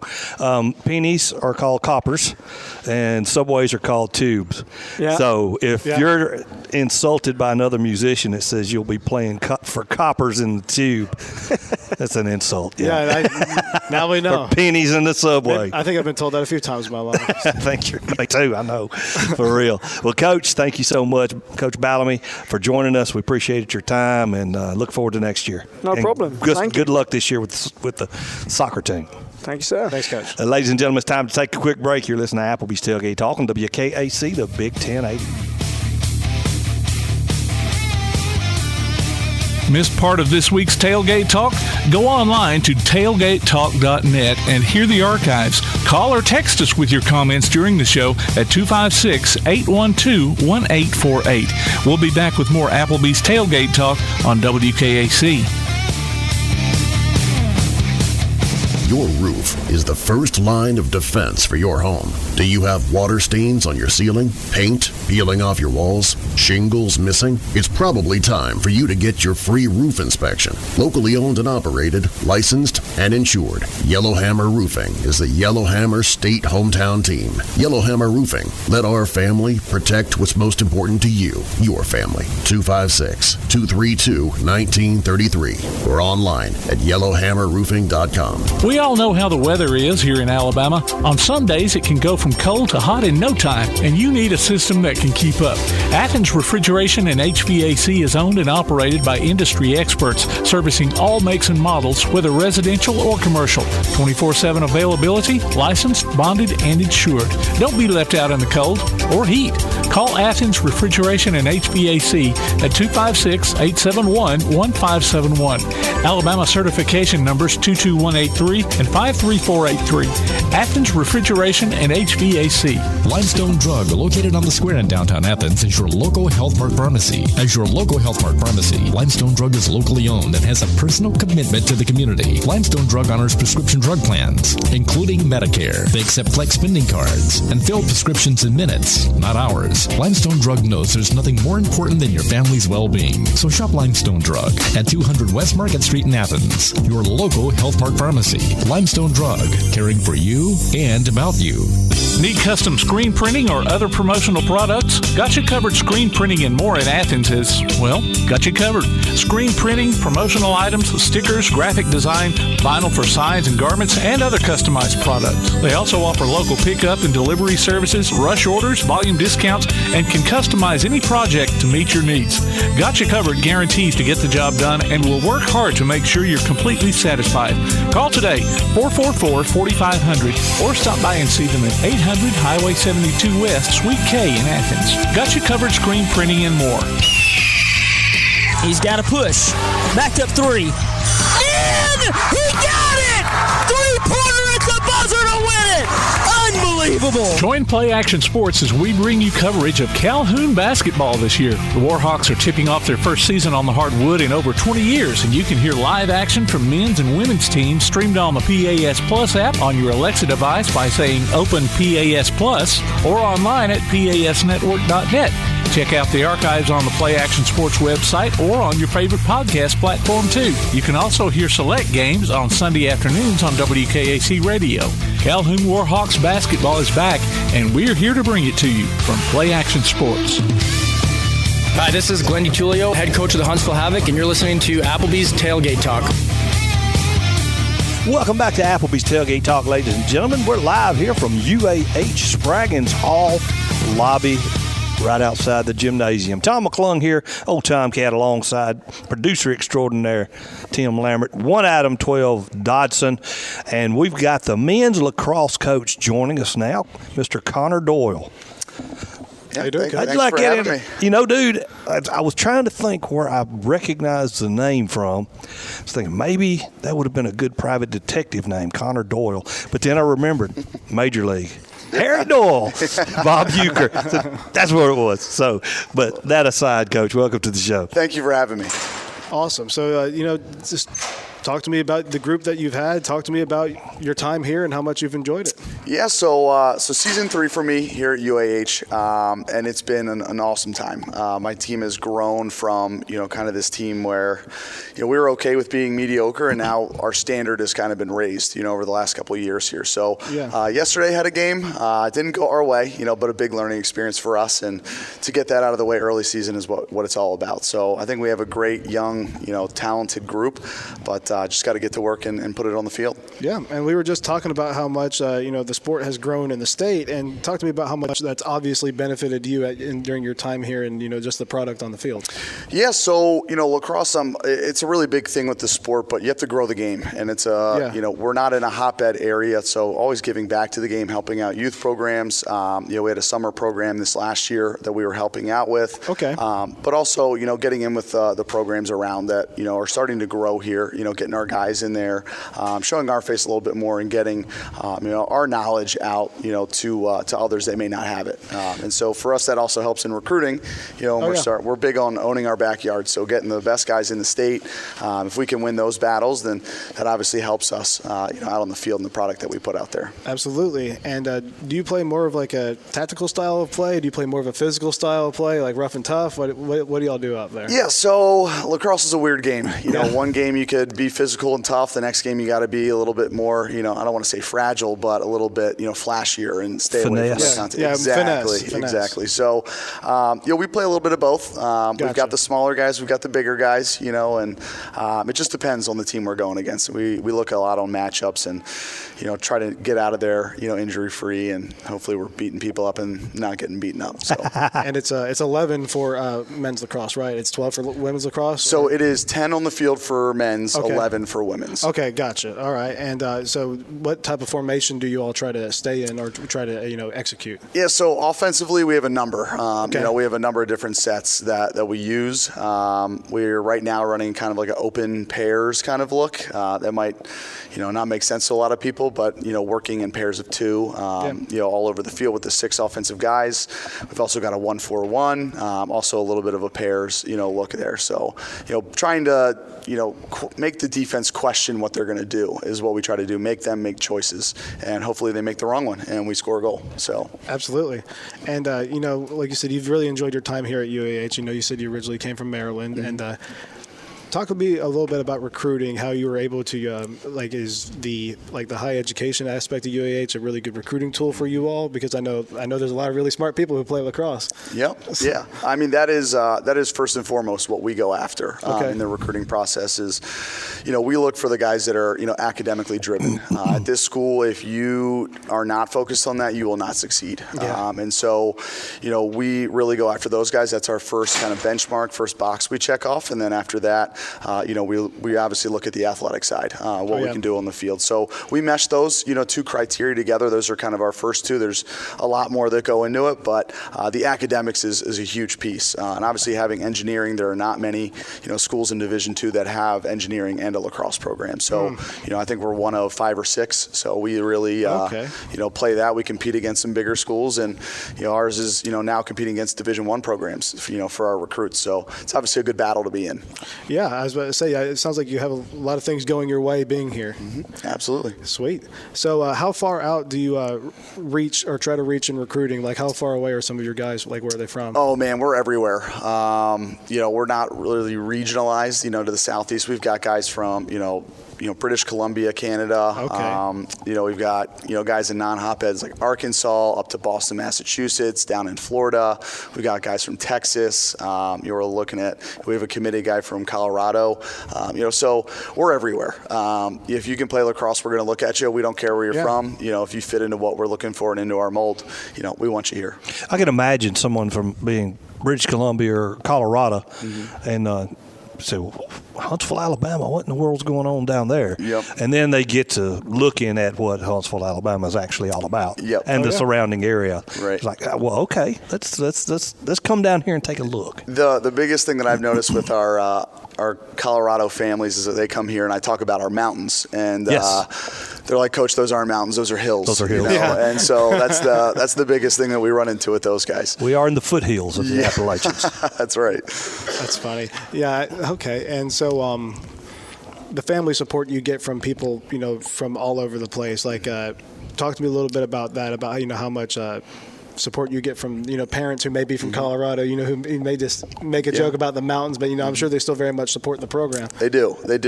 So I think we probably have one of the best family support casts in the country. They're amazing. They travel to every game. They are always here for home games. And, we've got a lot of families from outside the state, from a lot of different places, and they always make it to home games. They make away games feel a little bit like home, so they do a tremendous job, getting out with us and, supporting our guys. Absolutely. So talk to me a little bit about your journey with, how you got down here. We talked a little bit off the air, but I'm just curious about, you're up in Baltimore, Maryland. You end up down here, and what you think is a great situation.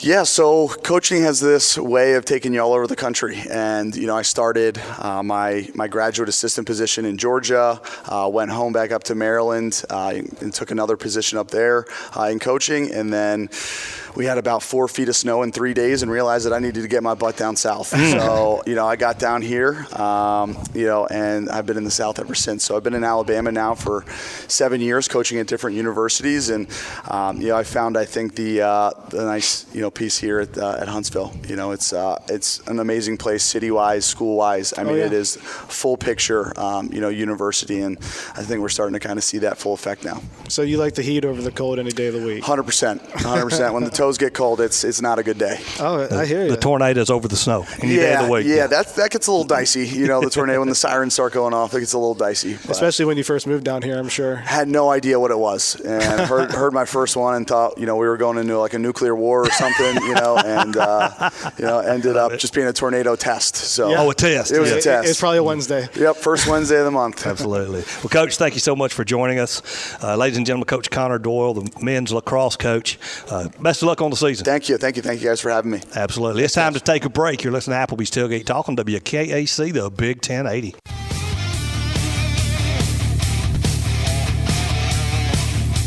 If you have a question, comment, or idea for Tailgate Talk, you can email it to tailgatetalk@hotmail.com.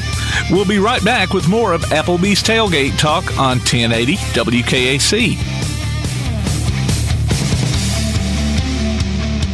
Real estate, real easy. That's the motto at Innovative Realty Solutions, and providing the highest quality real estate services is their mission. With sound real estate advice, the latest information, and a skilled analysis of the real estate market, Innovative Realty Solutions offers a better home buying and selling experience with a fair, ethical, and, yes, innovative process. Innovative Realty Solutions. Visit them on Facebook, online at innovativerealtysolutions.com, at 100 North Clinton Street in Athens, or call 230-5950. Innovative Realty Solutions. Real estate, real easy. This is First National Bank Student Advisory Board member Mason Butler from Clements High School, and I love First National Bank. They make it easy for me to balance school, work, and my social life. With convenient services like online banking, bill pay, and the mobile app, I can take care of my finances without having to worry. I can check my balance, transfer funds, and I was even able to apply for my checking account online. First National Bank, making communities great. Located at 1880 Highway 72 East and 321 South Jefferson Street in Athens. Equal housing lender, member FDIC. Doyle and Son Car Care is Ardmore's only one-stop auto repair and tire shop. Whether it's major mechanic or brake work or routine maintenance like an oil change or lube job, Doyle and Son Car Care has been satisfying customers all over with their fast and friendly service. They're also your headquarters for quality Cooper tires. Stop by and see Wayne, Nikki, or Dale at 25600 Main Street in Ardmore, Tennessee, or call them at 931-427-4651. They're on Facebook, too.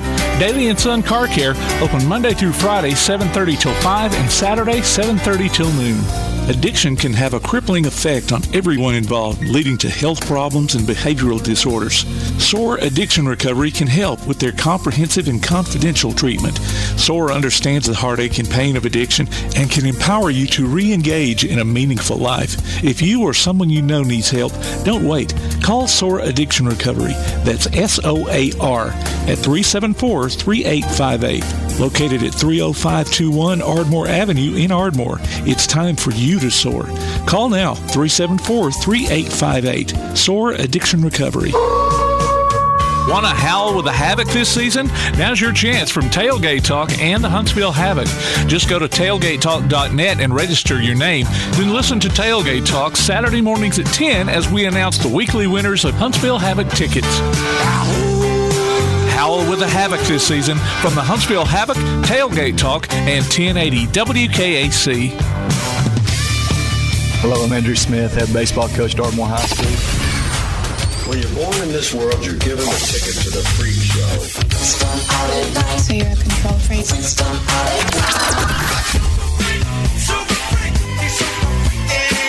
It's just a freak show anyway.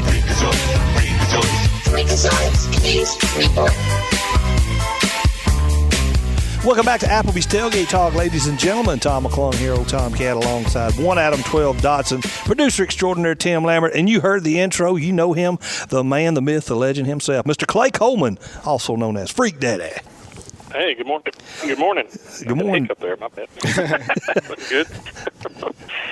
Oh, that happens. What's the latest on the Havoc there, brother? Oh, they're doing good, man. Last night they were playing the Macon team, which Macon is not the best team in the world, but still was gave us a little bit of, I don't know what the deal is with our guys. It just seems like that when they're at home, they enjoy this get down a goal or two and have to come back and win it. Yeah. It's very, I guess, exciting for the fans and things like that sometimes, but you know, they've used this name several years with them, but the Cardiac Pack, where they I like that. Seems like they continue to do that. But last night they were down 3-2 and came back and won 4-2, I think. There you go. 4-3. 4-3. We tied it up 3-3, and then with a few seconds left, I think it was like about 40 seconds left, scored a goal and went up. So it was really it's really interesting when you watch other teams that when they have that where you've played really, really hard and you kind of see it just dwindling away, and the goalie just looked. I mean, I honestly felt sorry for him. Really? Really?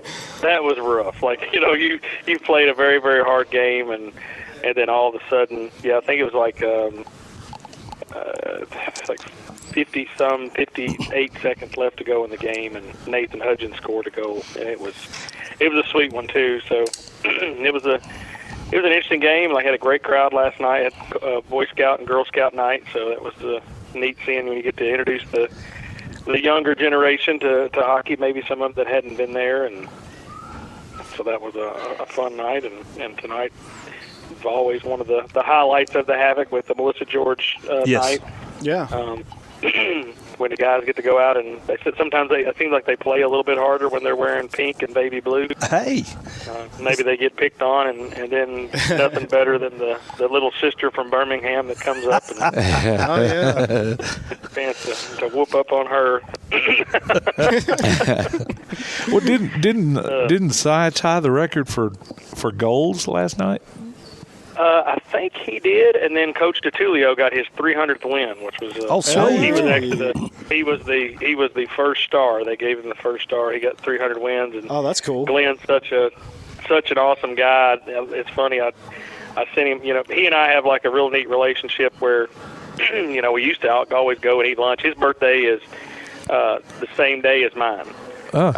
So we share the same birthday. He's a little bit younger than I am, but we always, you know, kind of.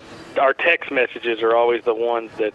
So if they're in a slump or doing bad, I'll send a funny text or something just to get it, and I just sent him a text that said congratulations on the 300, and he sent a text back that says thank you. You've been a part of every single one of them. Oh, how sweet! Which was, you know, yeah, right.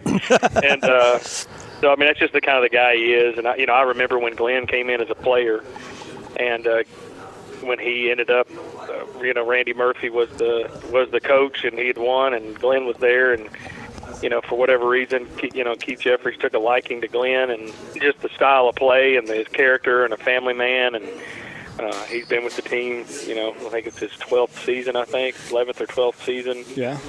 You know, this is his final year as far as that, and then he'll move into the general manager role and do that. But just you know, he's when you get to meet him, he's probably one of the most solid human beings I've ever met. I mean, he's just a good family man, and the backstory for staying here as long as he has is, he absolutely probably could have been called up to the ECHL or coached at a higher level, but he and his wife and his kids, he drugged them around in the minor league hockey world for several years, and his wife had got here and she'd established a business as a photographer and then went into some mortgage business, and I think he just was like, you know what, they followed me, so it's time for me to settle in here and let them have something instead of always picking them up and moving them from town to town. Right. Very, very admirable of him doing that. They should have had a clip ready from 300 to play last night on the board. Oh, I know, right. They did have a graphic ready. I was like, okay, at least they were playing ahead on that. We are Sparta. But it was a good night, like I said, and tonight should be a good night. And it seems like the Peoria team is starting to do their normal kind of pull out in front. They're at 52 points, and we're at 46. And they played 34 games. We played 35. So they're kind of hitting their stride. But last year was the first year that they actually won it, so hopefully they can go back to their old ways and get eliminated first round like they normally do. There we go. Oh man. Well, I'm curious about one thing. How often in hockey does someone who's not a player get a star of any kind? Usually it has to be like a coach, like a coach that's done something with a win, or sometimes they'll use it as just a ceremonial, maybe a trainer that's retiring or someone like that, they'll save that for special times. Usually the one honor that, I have yet to do, but I'm going to try to see that one day that, it's one of these things you don't want to ask for it, but the actual going into the locker room and calling out the starting lineup, you never really see it. We've shown it a couple times. I think Jacob Brown did it one time. The Hanson brothers came in and did it one time. Oh, so really? We've seen a little bit of the behind the scenes, but that's one I would like to do at some point to go in, because sometimes they'll go in and just do it normal. Sometimes I've seen like we had Billy Welker, who's our trainer. He went in one day. I think they were just using it to motivate the team or whatever. And he came in like a WWE wrestler and ripped his shirt off, and slammed the trash can, and all kinds of fun stuff. So, but yeah, it's that's definitely a good way to do that. A couple things they can use for that. So yeah, it'll be. I think Glenn is probably there will be another honor at some point. I'm sure that something will get retired up into the rafters with him. If you don't, then there's really no point in having those up there when you have the winningest coach in your franchise's history. So right. Got to hang one of his caps up there. Yeah, I haven't heard, but I mean, I'm a creative guy like some of those guys. I could see that banner being, instead of a number, maybe having that like a hat up on there. But like I said, don't know yet. But I would, if I was a betting man, that's what I would throw out there. Okay. So, but tonight, like I said, Birmingham's in third place, so they got a chance to gain some ground, so they could jump back on top of us, but hopefully we can gain a couple points and get back.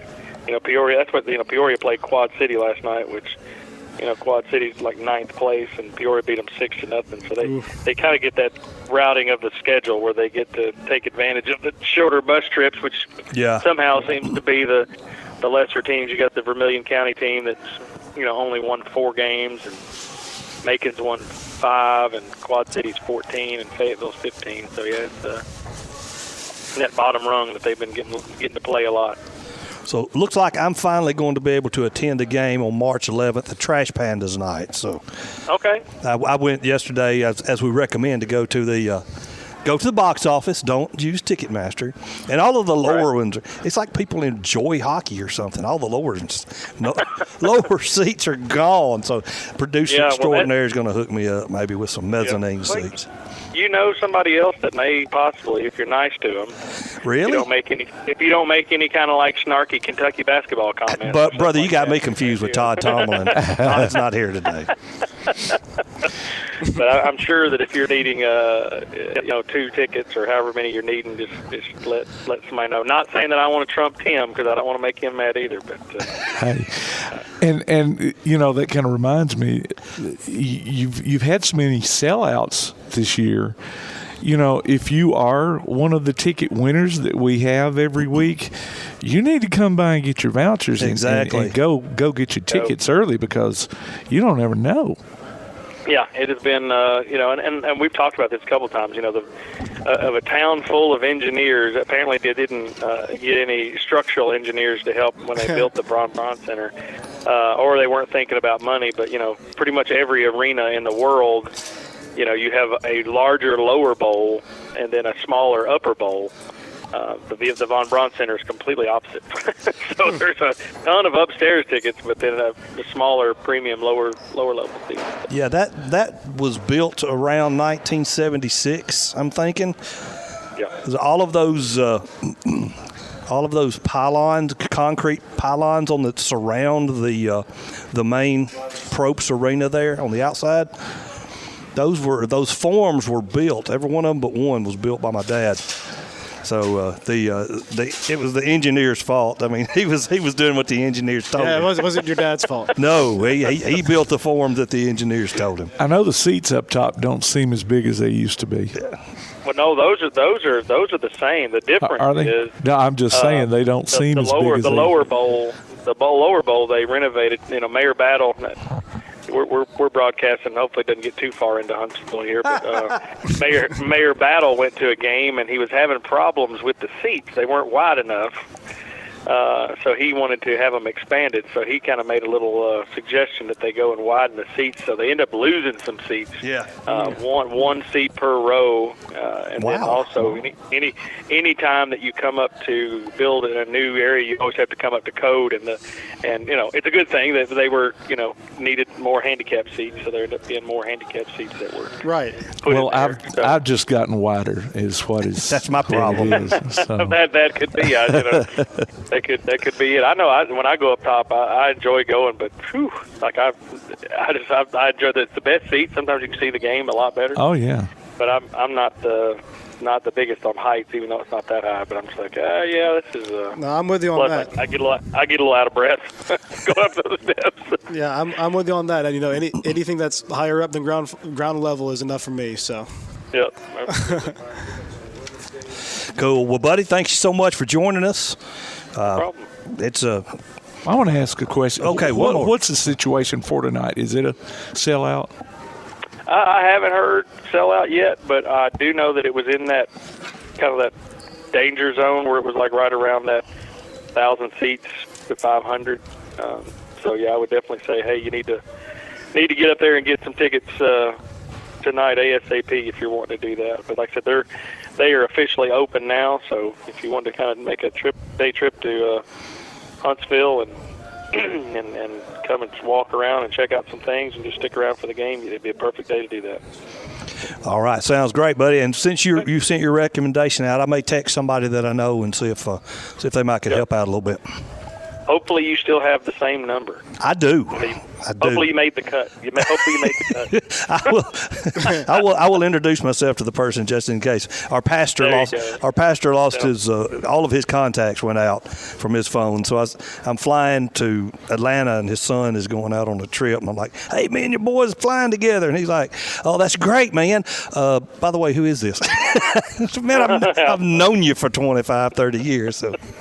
But anyways, thanks, buddy. We appreciate it, Clay. We'll talk to you next week. All right, see y'all. See you, buddy. Bye-bye.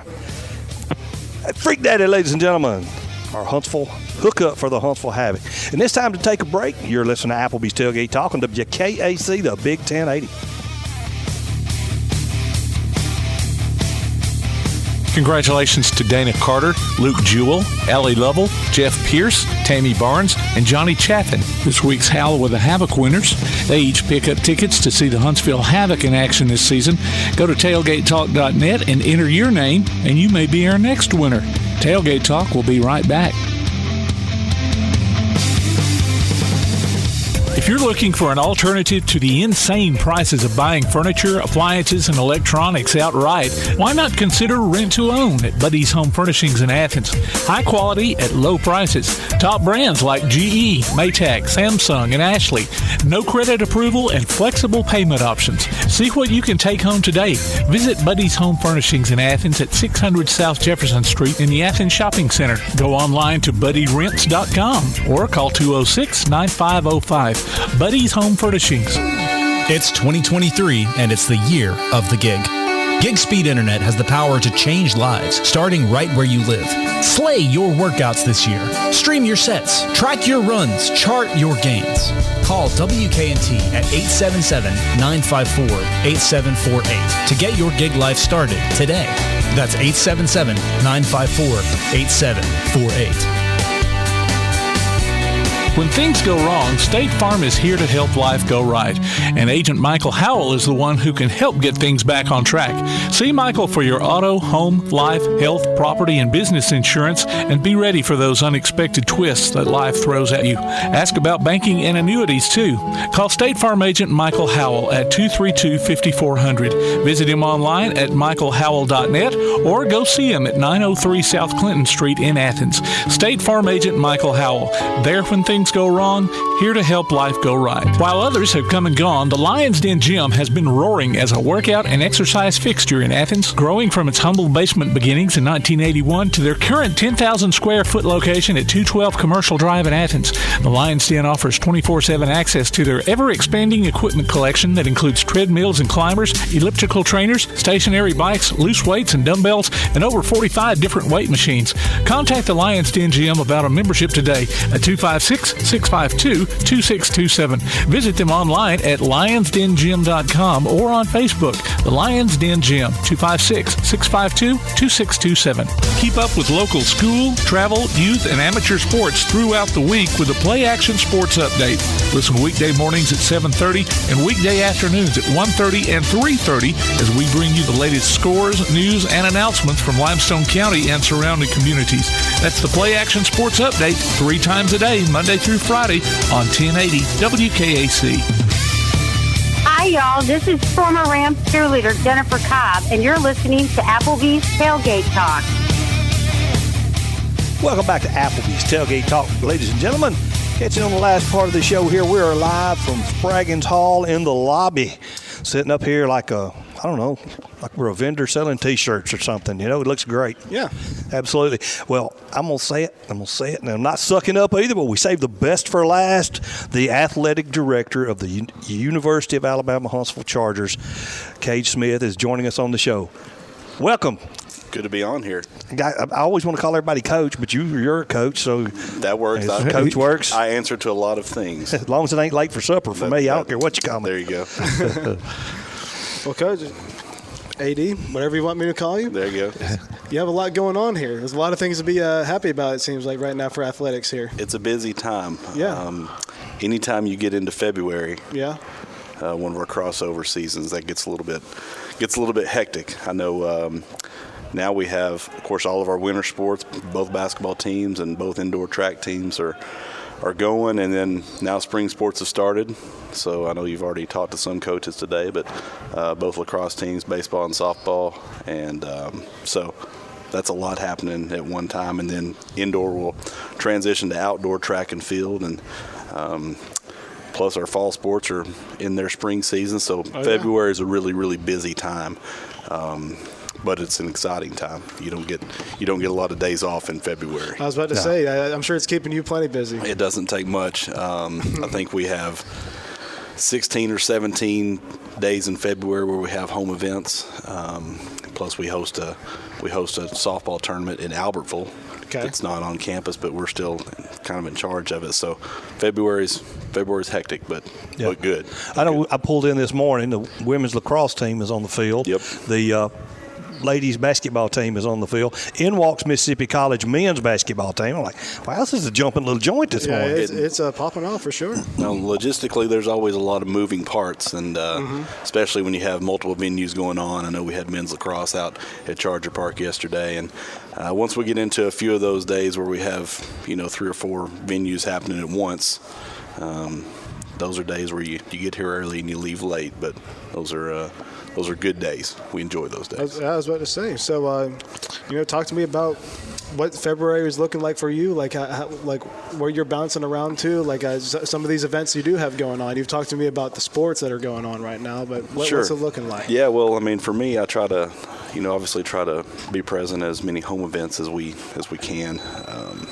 Can't always be at the entire event for everything if we have multiple things. But also in February, we have indoor track conference championships down in Birmingham, February the 14th and 15th. Hopefully we're playing conference basketball tournaments, which will start on February the 28th to kind of finish. So I always try to be really present at home games and then as present as I can be whenever we're in postseason. And, not that they're just looking for me there. We got a lot of people that make everything happen. But for me personally, trying to be as present as I can be. That's one sport we didn't speak about this morning, the indoor track. Tell everybody a little bit about the track team. Yeah. So, when we talk about us having 15 sports, that are active, 6 of those are running sports. So you have men's and women's cross country, men's and women's indoor track, men's and women's outdoor track. Of course, a lot of those do all three seasons. So especially our cross country runners, they're pretty much going all year long. But really successful programs. I think our men's cross country has won 4 of the last 5 conference championships, qualified for the NCAA national meet this year. Last year finished highest finish ever. Outdoor track, they're coming off of men's outdoor track, coming off of 4 in a row conference championships. They finished 14th in the nation last year at the national meet. And so I know that we're kind of still the indoor season is not long. I mean, they get to a few meets and they go to conference and hopefully qualify for nationals, and by that time the outdoor season has already started, so there is some overlap. But I know that we've already had some of both our men's and women's teams that have qualified, or at least with a provisional time for nationals. So hoping to kind of gear up for conference and get as many people in that national meet as possible. I think the national meet is in Virginia Beach this year. Okay. Oh, nice. In March. That'll be a nice trip. Maybe that may be one I need to try to show up at. We'll see if a schedule allows that or not. But no, it's a good program. Our Coach Kane's been here for 23, 24, 25 years. He started the track program. He's built the cross country program, and so he's done a really good job. And he's got about 100 athletes that he's over. And nice. So that's a lot of people don't know a lot about it, but that's a really, really strong program that we have. Okay. And so collectively, the coaches that you have here, what do you enjoy about them? What do you think they do well here at UAH? Well, I mean, first off, a lot of them, I was down on their hallway for a long time. So first off, a lot of them are just my friends. And so, but the things that they do well is they buy into the mission of the university, which is they recruit really smart kids that are going to come here and they're going to graduate. They're going to get good jobs that probably make more than the rest of us. That is the statistics say you graduate from UAH, you're going to make more money than any other college. That's right. So they come in, they do that.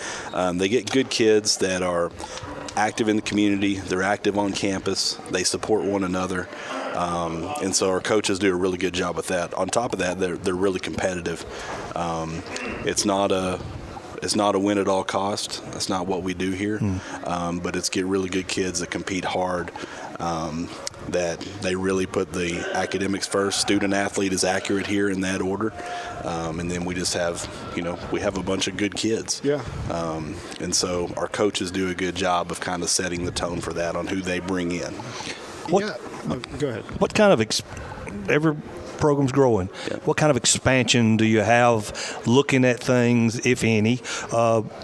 This lobby here has been changed since we were here last year. And they're mentioning the lacrosse team was mentioning possible renovation of a turf field. Yeah, we're trying to grow some things. We did just have a pretty nice renovation here in Spraggins. We're in the lobby, but our hospitality area, the bathrooms, concession stand, some things done out in the gym as well.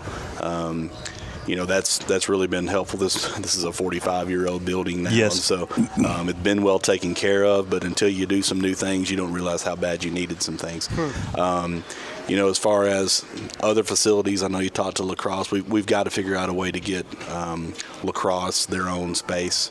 Right now they share a game field with soccer, and that's 4 different teams that play different games that are all sharing a grass field, and that is a stressor for all of us involved. So you're talking about putting duct tape down basically for their lines. That's right.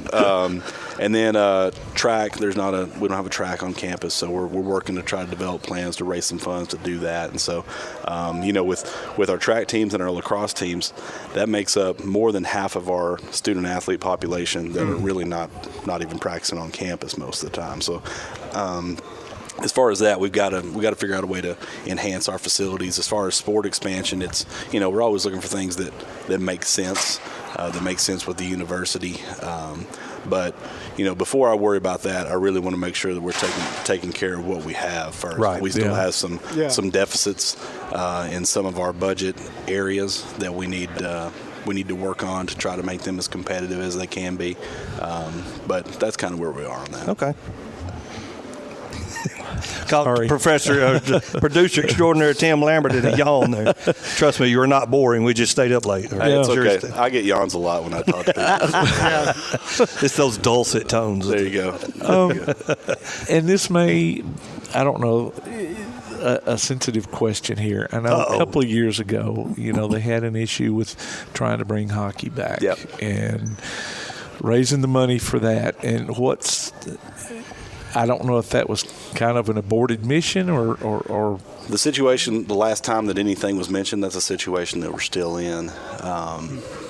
We didn't have any luck getting into a conference. Okay, that hasn't changed. Okay, it's pretty agreed upon that was going to need to be something that happened, and there's not a lot of people that are adding hockey conferences at this time. Not a lot of people that are adding.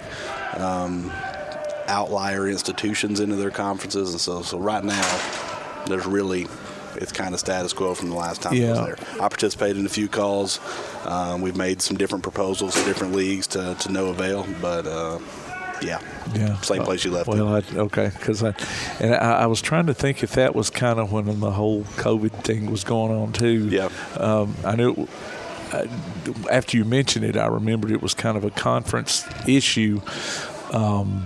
But my wife and I were talking about it on the way. She said, I'd like to go to one of their hockey games. And I was like, might have to wait a little bit for that. Yep. So. Well, but, UAH has done a really good job, keeping everything else going really, really well. And, even with hockey not being what it was, like you just mentioned, maybe something that people don't know about. You talked about men's track and how well that's doing. And one thing I wanted to ask you about is disc golf still really prominent at UAH? People play it a lot. I mean, it's one of the older courses in Alabama that's on campus here. So, in fact, I drove in a different way this morning and saw some folks out there playing this morning, but I have very little to do with whatever happens as far as disc golf, but I see people playing a lot. Because I knew it was more recreational, but at the same time, a lot of people do take it pretty seriously, and I know UAH has great amenities for disc golf, especially in the area. There's not a lot of places you can go. So I was just curious. None of that falls under my department, but we do see people out there playing a lot. Yeah. It's kind of like our club sports and our intramural things. We got a lot of things going on that doesn't run through me. Right. What about esports? We do have a big esports club also that doesn't run through me. But, I think at one point they had 1,000 people that were either in the esports club or interested in it. Wow. So that's a growing club on campus for sure. Yeah, that's awesome. And, I just wanted to touch on, again, a little bit about, every single person we've had on today from UAH has mentioned academics as just integral as part of the athletic process. And I just thought that, you brought up how that's one thing you liked about all the coaches. Well, it definitely is true because they all kind of gave not a uniform answer, but they all agreed that how important academics was. Well, you want to recruit people that can be successful here. Yeah. and our student athletes have the highest GPA of any subgroup on campus, so they do really well. Can you get more people in? Like, could they get into school? Yes. But recruiting kids that can also be successful, maybe that's a little bit different than just getting them in. So part of their mission, they do a good job supporting them. Absolutely. Coach, thank you so much for joining us. Thank y'all for being here. We are out of time, ladies and gentlemen. On behalf of producer extraordinaire Tim Lambert, 1 Adam, 12 Dodson, AD Cade Smith, I'm Tom McClung, old Tomcat. We ain't got to go home, but we got to get ourselves up out of here. We will be back next Saturday. You've been listening to Applebee's Tailgate Talk live on location. You can hear the archive of this and other shows online at tailgatetalk.net. Join us next Saturday at 10 a.m. on 1080 WKAC. Applebee's Tailgate Talk is a production of Play Action Sports on 1080 WKAC.